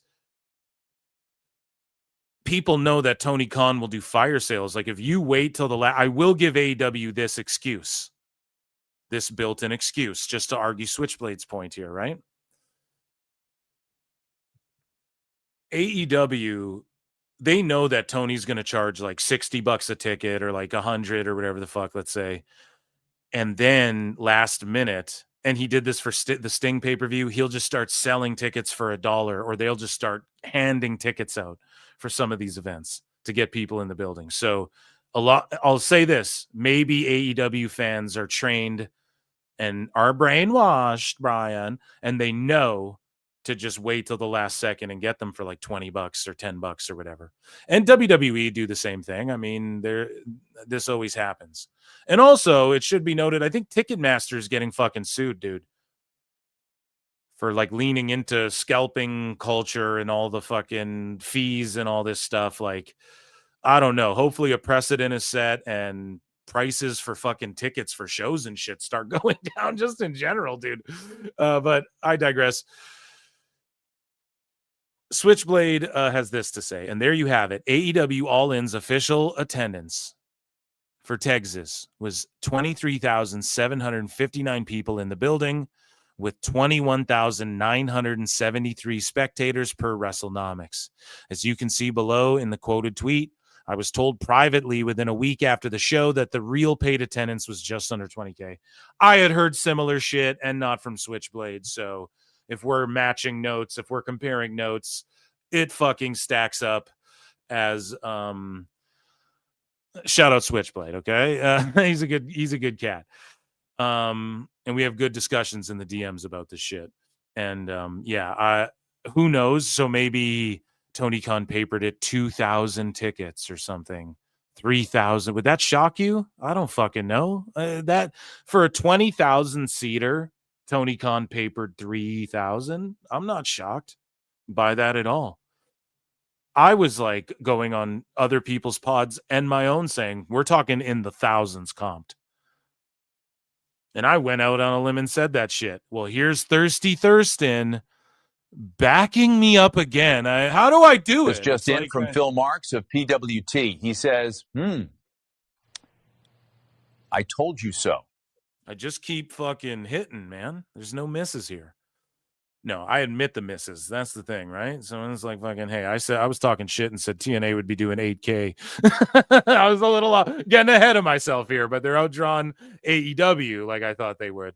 Standard PLEs and shit. We'll get into that a little bit more, I'm sure, when the time comes and after these pay-per-views here this weekend and whatnot. But yeah, Switchblade. This is from WrestleNomics here. So Thirsty Thurston says overestimated attendance will result in lower funding, but AEW will still get hundreds of thousands of reimbursements.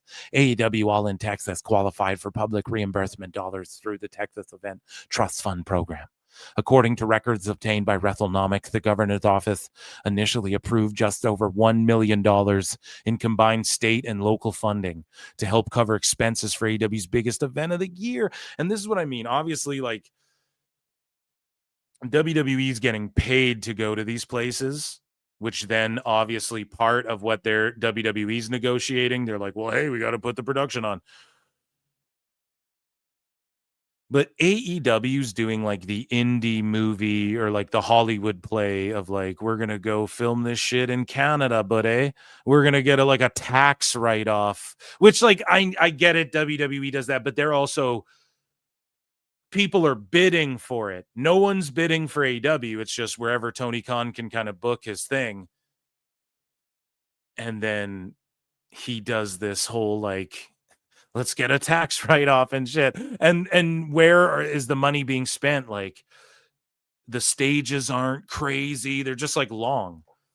Tony just sets up like a long stage and it's just like the cheap LED board setup. Like, I'll give them credit. Like AEW early on, they used to have like even Fyter Fest had its own vibe.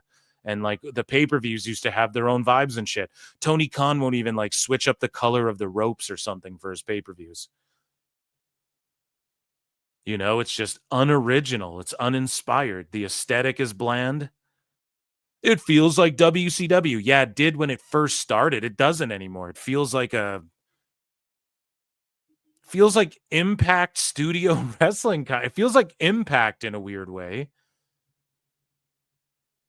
Just the crowds, I'll be honest, the sickos are, the people who attend AEW shows are hotter than the Impact crowds were in like its really bad days, you know, where it was just, as Jim Cornette described, it's people in there fucking getting AC. You know, they don't even know what's going on, you know. Sickos at least like know what the fuck is going on, and they get hot for like the guys they want to see and shit. But anyways, let's keep reading WrestleNomics. So they got a write-off. AEW will end up getting somewhat less than the amount, though, because attendance for the event at Globe Life Field in Arlington was lower than expected. Oh, so they were supposed to draw a certain amount, and then they would fucking get $1 million, but now they're getting like 750 because they didn't hit the number. Oh my God. Could you imagine them pulling that on WWE? Triple H hears shit like this and fucking just howls laughing about shit like this. And meanwhile, Dave is sitting here. They're clear. It's a challenger brand. They're not as big, but I mean, the shows are better. 5-star matches. The best guys, Tony Khan. Dude. So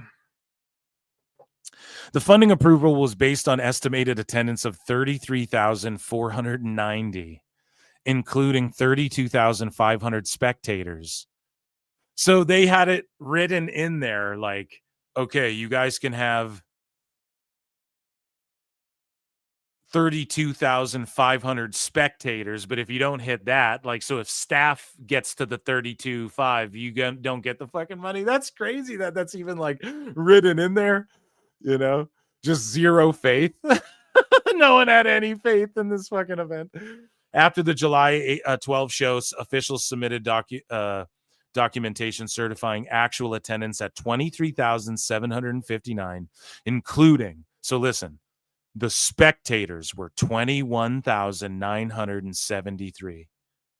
Switchblade, myself, other folks, I'm redacted, not even me, just other folks were told it was like 18,000 bought tickets. Like they drew 18,000 and some, and then the rest were comped. I went on there saying before WrestleNomics did their thing and they got the document. Thank you, Thirsty Thirst. So I was right again. I said, yo, we're talking in the thousands of tickets given away now at this point. Boom. Even if it was 3,000, would that shock you guys? If it was, they say 21,973. Okay, let's say 18,000 and some bought tickets. Let's say they comp 3,000, 4,000 tickets. Would that honestly even shock? It wouldn't shock me if WWE did that. Wouldn't shock me if fucking, you know, so this doesn't shock me at all. I fucking knew this was going to happen. And thank you, WrestleNomics, for at least calling it out. The count of 21,973 spectators reflects the number of tickets scanned for people who actually entered the venue. The number of tickets sold or distributed, which we couldn't confirm, could differ significantly. Fuck yeah, it could. The final estimate by WrestleTix, who does for free post, non-paid post. Oh, so your other posts for AEW are fucking paid? You know, what the fuck does free post mean all of a sudden, WrestleTix? So like, oh, I can't trust them. It's not unusual for the number of tickets scanned to be substantially lower than the number of tickets distributed or sold. Records also show 678 suite tickets were sold, though only 274 were scanned for admission. Whoa, buddy. Whoa. Uh-oh. Hold on. What's going on? No. Hold on a second. So records show 678 suite tickets were sold, though only 274 were scanned for admission. So Tony Khan gave away 400 plus suites. See, this is how I'm if I'm wrong, correct me. This is what I'm interpreting. Just puzzle piecing it together here. I'm a dumb fuck. What do I know? So they comped like 400 fucking suite seats alone, and you don't think they comped 2,500 fucking tickets on top of that? And then plus staff, and then they go, oh, there's 25,000 people in here or whatever the fuck they reported. Come on, man. Come on, you guys are being duped. You're being like old school Carney Wrestle duped. Worked. The sickos are. I'm talking to the sickos now. And if they were smart and study the business. I mean, Dave Meltzer should be calling this out like he calls out the Andre Hogan thing that he's been calling out for 5 million fucking years. So that's wild. Switchblade says you can read the full article here, which has some interesting information regarding the lengths AEW go to in an attempt to stop information getting out regarding real business metrics. So now, what's going on here, right? A little bit of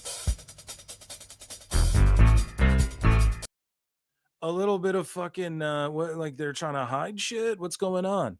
So JD chimes in, okay, and he goes, did AEW try to NDA the state of Texas from releasing the official AEW All in Texas attendance figures? Which, by the way, was reported as just a little over 21,000. Let me ask you, and nowhere near the 30,000 they were so gleefully bragging about? Sounds like AEW is trying to manipulate the narrative and hide the fact at how badly they really are struggling. So as we keep the cannoli and move along here, this is what it says further in that report, right, on WrestleNomics. It says the suggested confidentiality clause. So this would happen, right? AEW, Tony Khan with the NDAs. That's true. We all know about that shit. A lot of the entertainment business is fucking NDA oriented, and it is what it is. But there's lots of NDAs in place, and Tony Khan doesn't want to reveal who owns AEW, and when he's being sued by the 2300 Arena or whatever that fucking union was or whatever, he doesn't want to reveal shit. And the John Moxley thing, he doesn't want to reveal shit, and he hides everything. Everything's private, and we'll never go public and shit. They had a fucking suggested confidentiality clause. Now, I'm reading WrestleNomics for any Stephen P. News out there or Tony Khan. The best guys, Tony Khan. I'm just reading what WrestleNomics said. Get mad at Thirsty Thurston, okay? Thirsty Phil here tonight, man. I am fucking cottonmouth over here. So this suggested confidentiality clause would have the city agree. So Texas, where was it? Arlington or whatever the fuck has to agree, the city, not to publish or disclose attendance figures, turnstile counts, drop counts. Now, why the fuck would they want to hide all this? Drop counts, ticket numbers, revenues, box office receipts, and similar information, except when disclosure would be legally unavoidable. Even then, AEW's language would have bound the city to notify the company in advance and assist in claiming that AEW's attendance information is a trade secret under Texas law. B. So what the fuck is going on? The best guys, Tony Khan. This is what I mean. Like, why the fuck are they worried about that? Just because the tickets are not what they seem. That's all it is, okay? It's the simplest answer.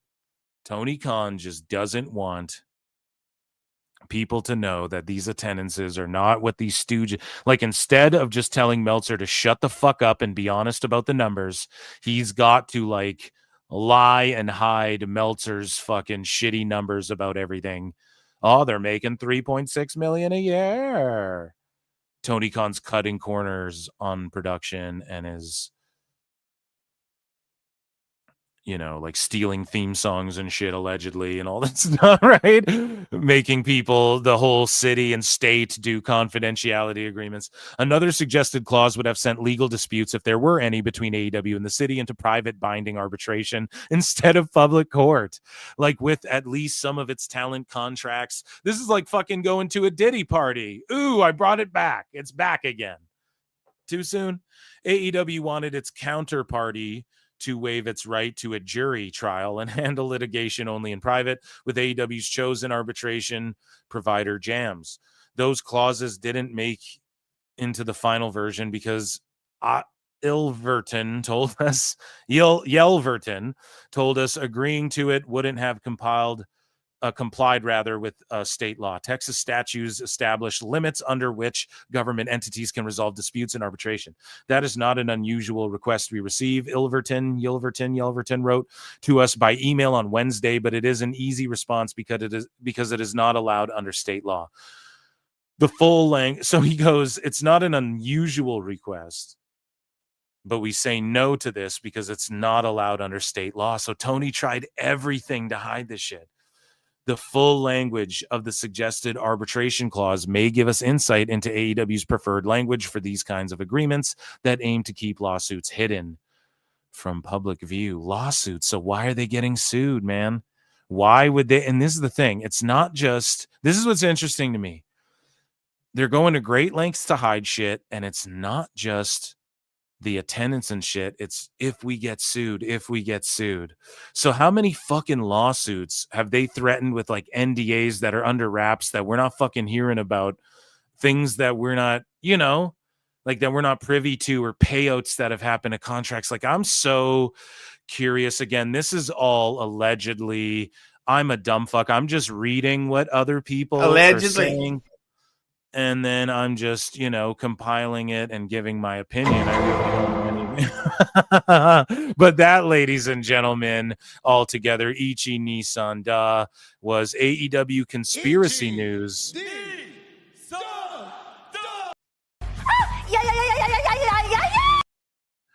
And it was fucking phenomenal. Jeepers creepers, man, we've been going for a while, but before we get out of here, folks, we have one more segment here to cover, and this won't be entirely too long. But we do have one more segment to get to. Ladies and gentlemen, thanks everybody who's here. If you want to support PWT, consider going to patreon.com/prowrestletimes and signing up and joining Patreon, or you can become a member of this channel. You can super chat in, you can gift memberships like a bunch of lovely people have been doing tonight. Or hopefully you get gifted a membership. That's why you need to come get in chat. You get a membership, you get access to bonus shows Mondays. People gift memberships all the time. And thank you. You can hit like, you can subscribe, you can leave a comment, all that good shit. If you support what I do, I appreciate you all so much. We have one more segment, though. We're not entirely getting out of here yet, okay, you guys? I won't let you off that easy. All right? Thursdays, 8 p.m. Eastern, 5 p.m. Pacific. Dave Meltzer, Dumb Moment of the Week, my new podcast, official Dave Meltzer roasting podcast. He's been getting roasted all throughout the night, throughout the live shows, because that's inevitable. And so I figured, hey, I innovated the segment, making fun of Dave Meltzer. Everybody's doing it now. I will innovate once more. And I will start Dave Meltzer, Dumb Moment of the Week, double M, DM rather, W. Don't even know my own tagline. And that's Thursdays, 8 Pacific. Tomorrow it'll be live on YouTube and then wherever podcasts are. Pardon me, 8 Eastern. It's been a long one. I'm tired. I got up super early, like 5:30 a.m. It is now 8:22 here, so I got to make fun of Sickos though before we get out of here, right? We all wanted it to succeed. We have right here F1WGP7 gifted a goddamn membership. So there you go. Shout out whoever got that. We acknowledge you. Welcome to the PWT universe. We're all part of the PWT universe, but someone's name is in green there, and thank you for your contribution. F1WGP7, we all wanted it to succeed. One of these days, Boris is going to get it. I want world peace. We all do, man. Tony the Kid Khan. I'm one who wants AEW to do better. Me too, dude. But like, we've been driven away. We're past that now. It's like sickos have fucking just driven people away to the point where I'm rooting for them, but we have to root for them in context like, okay, NXT, TNA, AEW. That's the conversation.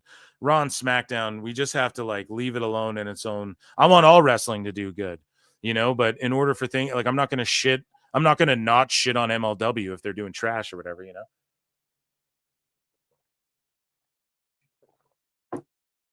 I'm like shivery and parched. It's fall. It's a cold fall here.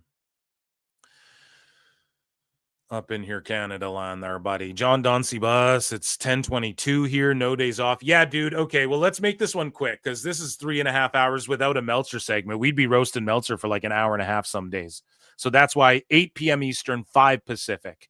Let's get the plug right. Double DMW, Dave Meltzer, Dumb Moment of the Week. Audio podcasts and fucking live on YouTube. Tune in tomorrow. You don't want to miss it. Okay. Ladies and gentlemen, I am fucking parched. Let me see here. Let's head on over here. You guys know what's coming.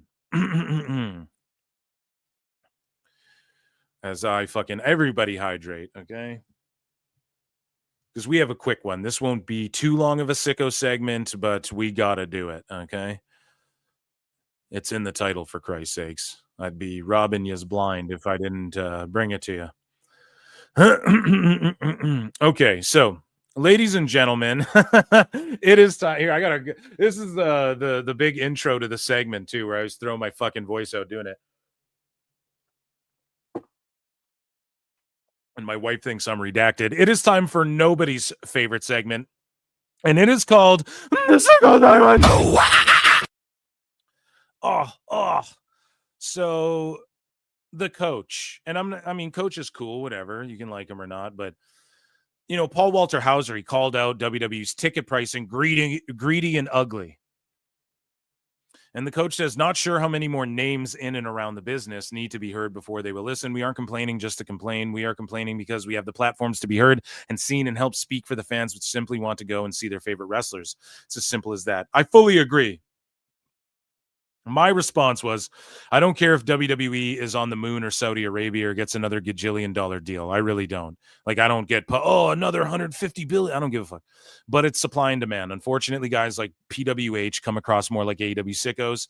And again, people take that like, these are guys like out there doxing each other and shit. No, just sicko as in like, I call people TNA holes and wackos. I guess if you don't know my brand of humor or like some of my fucking punchlines and shit, I guess maybe you don't watch the show. Sometimes it might come across like I'm just like using sickos as like this fucking terrible term, but like I say I'm a sicko and shit. Anyways, considering who his friends are and what he advocates, like in wrestling, it's true. What Paul Walter Hauser advocates for in wrestling is like that super hardcore crazy shit. Guys like Coach and Bro come across as ex-talent in the business who are bitter towards WWE, considering who their friends are and where they've worked. And again, I sound like an asshole there. I'm not trying to hate on Coach and Bro. It's just this is what people perceive you guys as. And I just said I speak for the fans because I'm just that a fan. You know, we don't need Coach and like Vince Russo, bro, who are like upset that they didn't fucking get jobs or whatever when Triple H got involved in the office. Like, I mean, no, I don't think you're speaking on behalf of fans. Like, I think it doesn't come across that way, at least, unfortunately.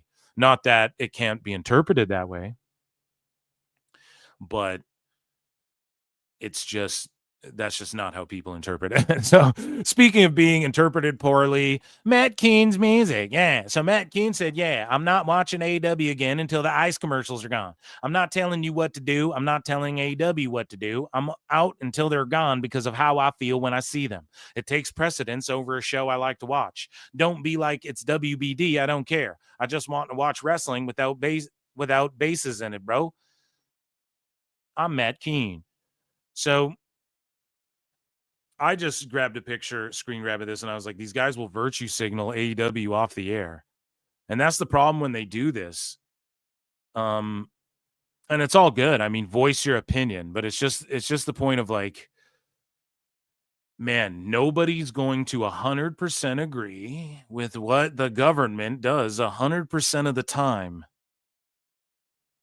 Do you boycott AEW when they put like pharmaceutical ads during the thing with more side effects than fucking benefits? You know what I mean? Like, do we boycott that? Like this whole thing of, you can't even compare the two. That's apples to oranges. Not really. I'm just saying like these things that get politicized and things that we virtue signal and like, this is right and this is wrong. It's not about laying down and taking it, but it just seems like, Matt Keen, you really like Hangman, dude. And so you're just jumping. And like, I don't care what Hangman wants. It's just a stupid thing for him to say that.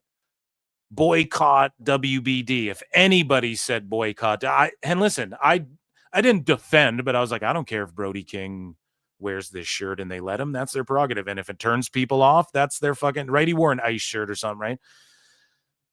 But he didn't say boycott fucking WBD. If Brody King did that, I'd call him a dumbass too. Hangman's an empty-headed dumb fuck. Punk was entirely accurate about that assessment, okay? And you're just standing Hangman, and that's cool, bro. That's cool. But like, you don't virtue signal this show you're all trying to get a job from. Like, okay, AEW goes away. I'm out. And then what? You're stuck complaining about WWE more, which you're going to do whether AEW is alive or not. That's what I mean. It feels like you guys really... Like, why am I the one who fucking is called an AEW hater? And I'm the one saying, guys, shut up. Don't do that. You're going to get kicked off the air. Like, why do I care more than you guys? It's crazy. But yet I'm the fucking E-drone hater.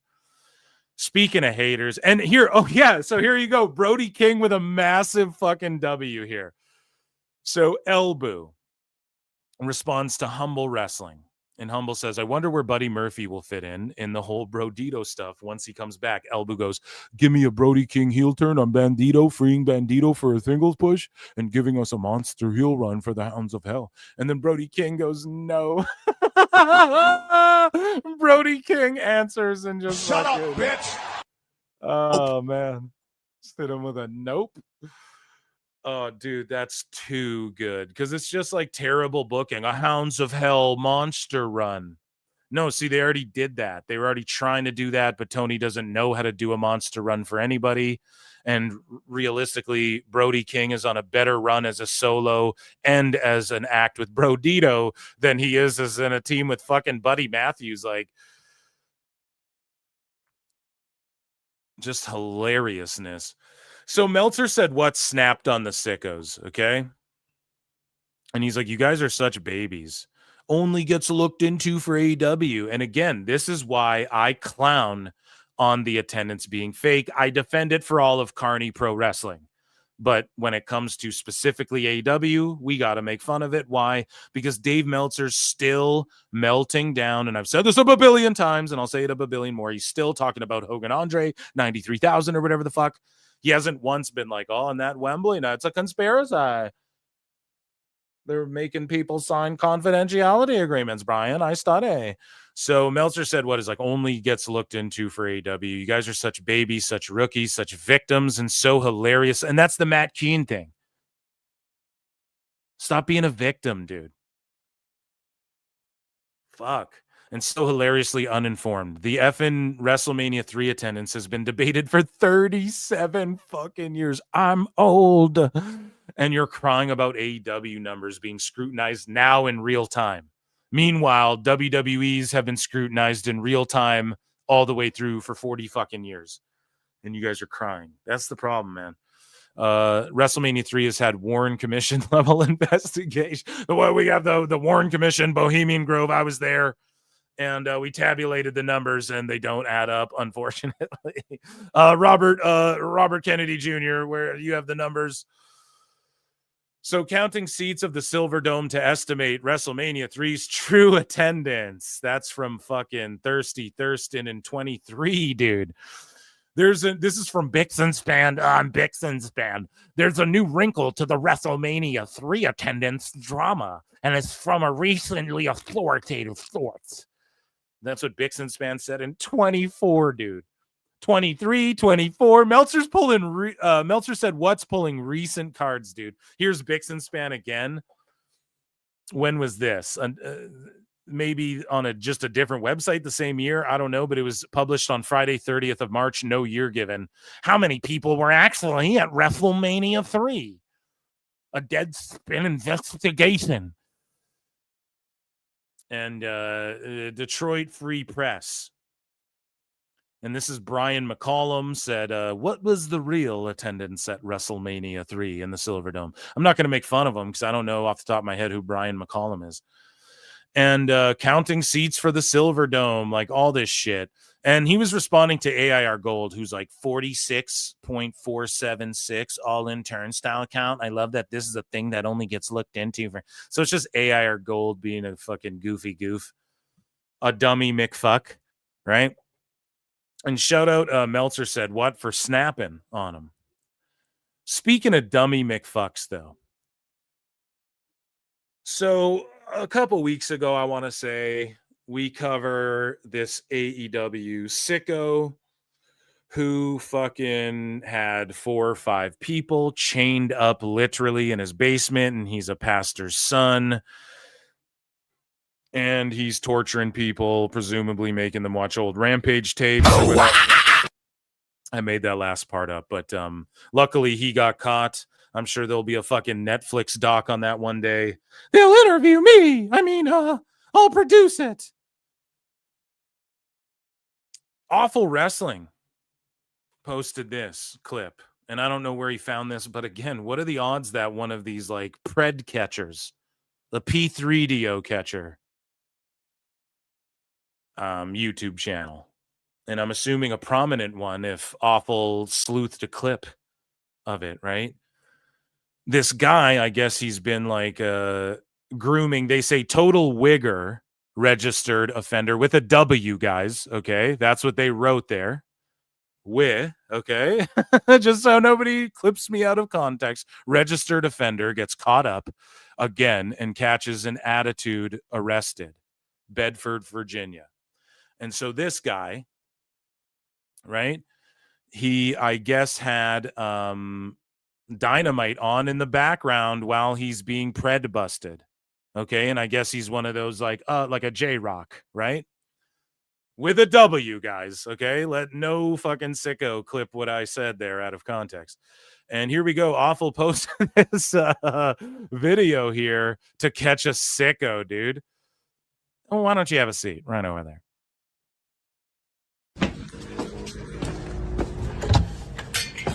Yeah, bro, I appreciate it. Dynamite's on, bruv. Picture in picture. And then he looks over at it. Orange Cassidy can't save me. Predator, this is credit. Predator Poachers on YouTube. Holy fuck, bud. Oh my God. He's twiddling thumbs. This sick son of a bitch right here. Twiddling thumbs, watching Dynamite.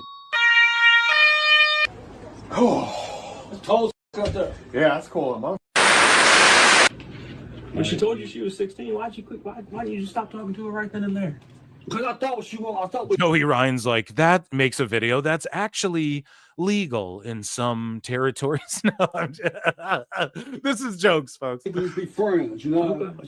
Damn, awful. Good catch, man. I don't know if you are the originator, but goddamn, great work. Great little mini edit. Holy shit. And here's unfortunate commentary running in the background. And he's drinking a big brisk. He keeps looking over at the TV. Can't miss his fucking graps. And this is what I mean, right? This shit isn't good for your fucking brain. Now, it's not like, oh, they watch AEW, so you're saying they kidnap people and they fucking are being predos and all this shit. And they're, no, I'm not saying that it like causes it, but it's like, the needles, the druggings, the body baggings, the tapings, the mutilations is the fucking, the body bags. Did I say that? The lighting on fire, the throwing in the trunks and all the shit. It just attracts an odd type, and especially where online people's brains are being warped with too much information, the ability to see like savage murderlings videos. Like you can just be scrolling Twitter and see a video by accident where you're like, oh fuck, I didn't want to see that.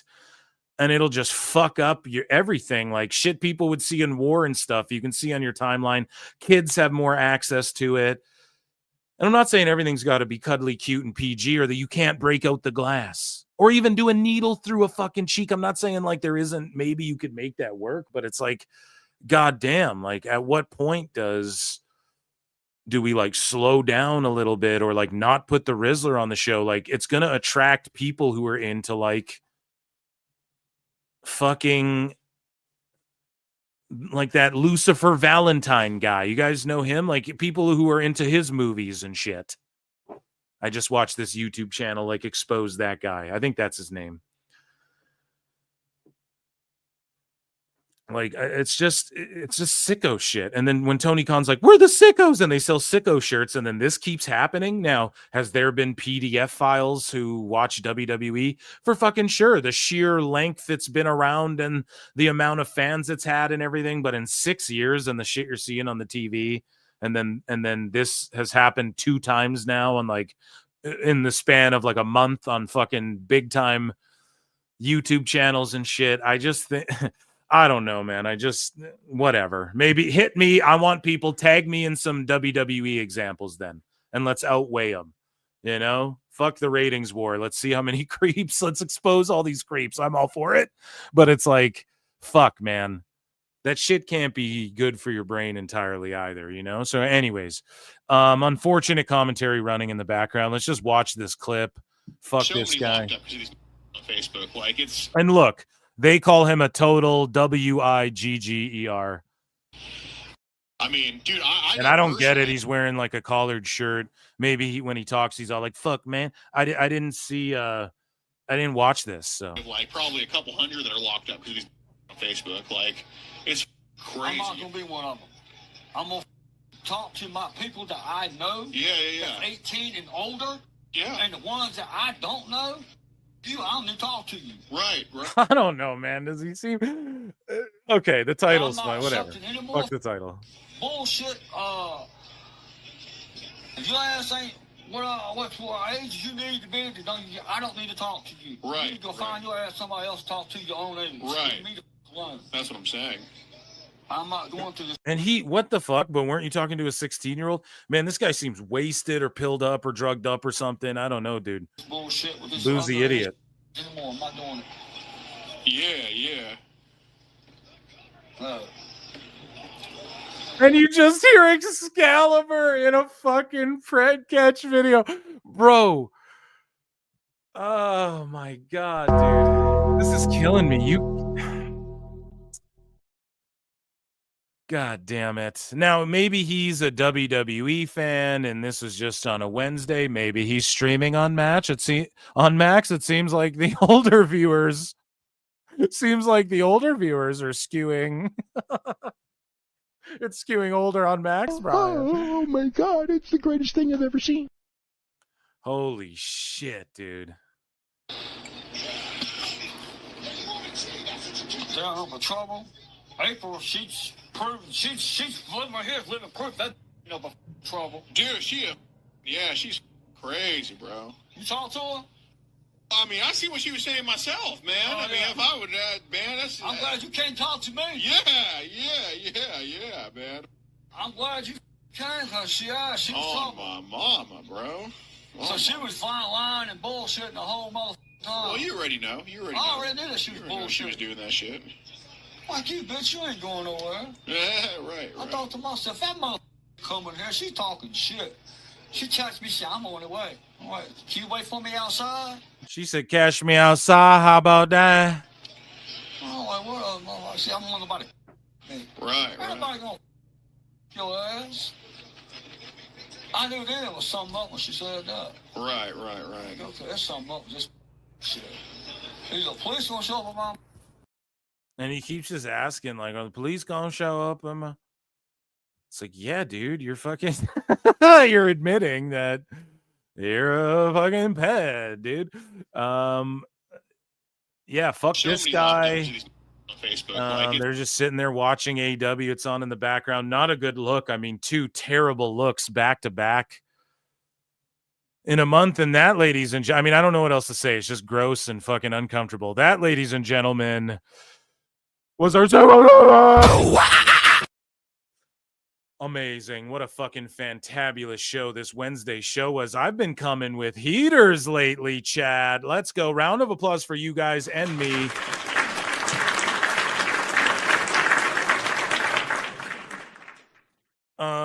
Guys, I love you all so much, and thank you all for being here. Please tune into Dave Meltzer Dumb Moment of the Week tomorrow, 8 p.m. Eastern, 5 Pacific. It's live on YouTube, and it will be wherever podcasts are streamed. Saturday live show will be going along with Crown Jewel in the morning. And if I miss it, I won't. I'll make sure I get up, and I'll sync the time up. So Aussie, oi, oi, oi. Shout out everybody in Aussie land. Or is that this Saturday? Yeah, that's this Saturday. And then it's Canadian Thanksgiving, so I'm not going to be watching Bound for Glory with you guys unless like something weird happens where we go home early or so, I don't know, but it just likely won't happen. So we'll review it on Member Monday show. So get your memberships. Appreciate you all. Phil, you're a legend. No year. Are you sure? About that? You're fucking legends. Thank you all. Until next time, I bid you to go to bed. It's late. I'll see you in the Upside Down. See you tomorrow for Double DMW. Peace. I look and see it's not just me. Jeff, why do you insist on doing this dumb internet shit on TV? I look and see it's not just me. This place is a fucking joke, man. You're a clown. I quit. So many others have stood where I stand.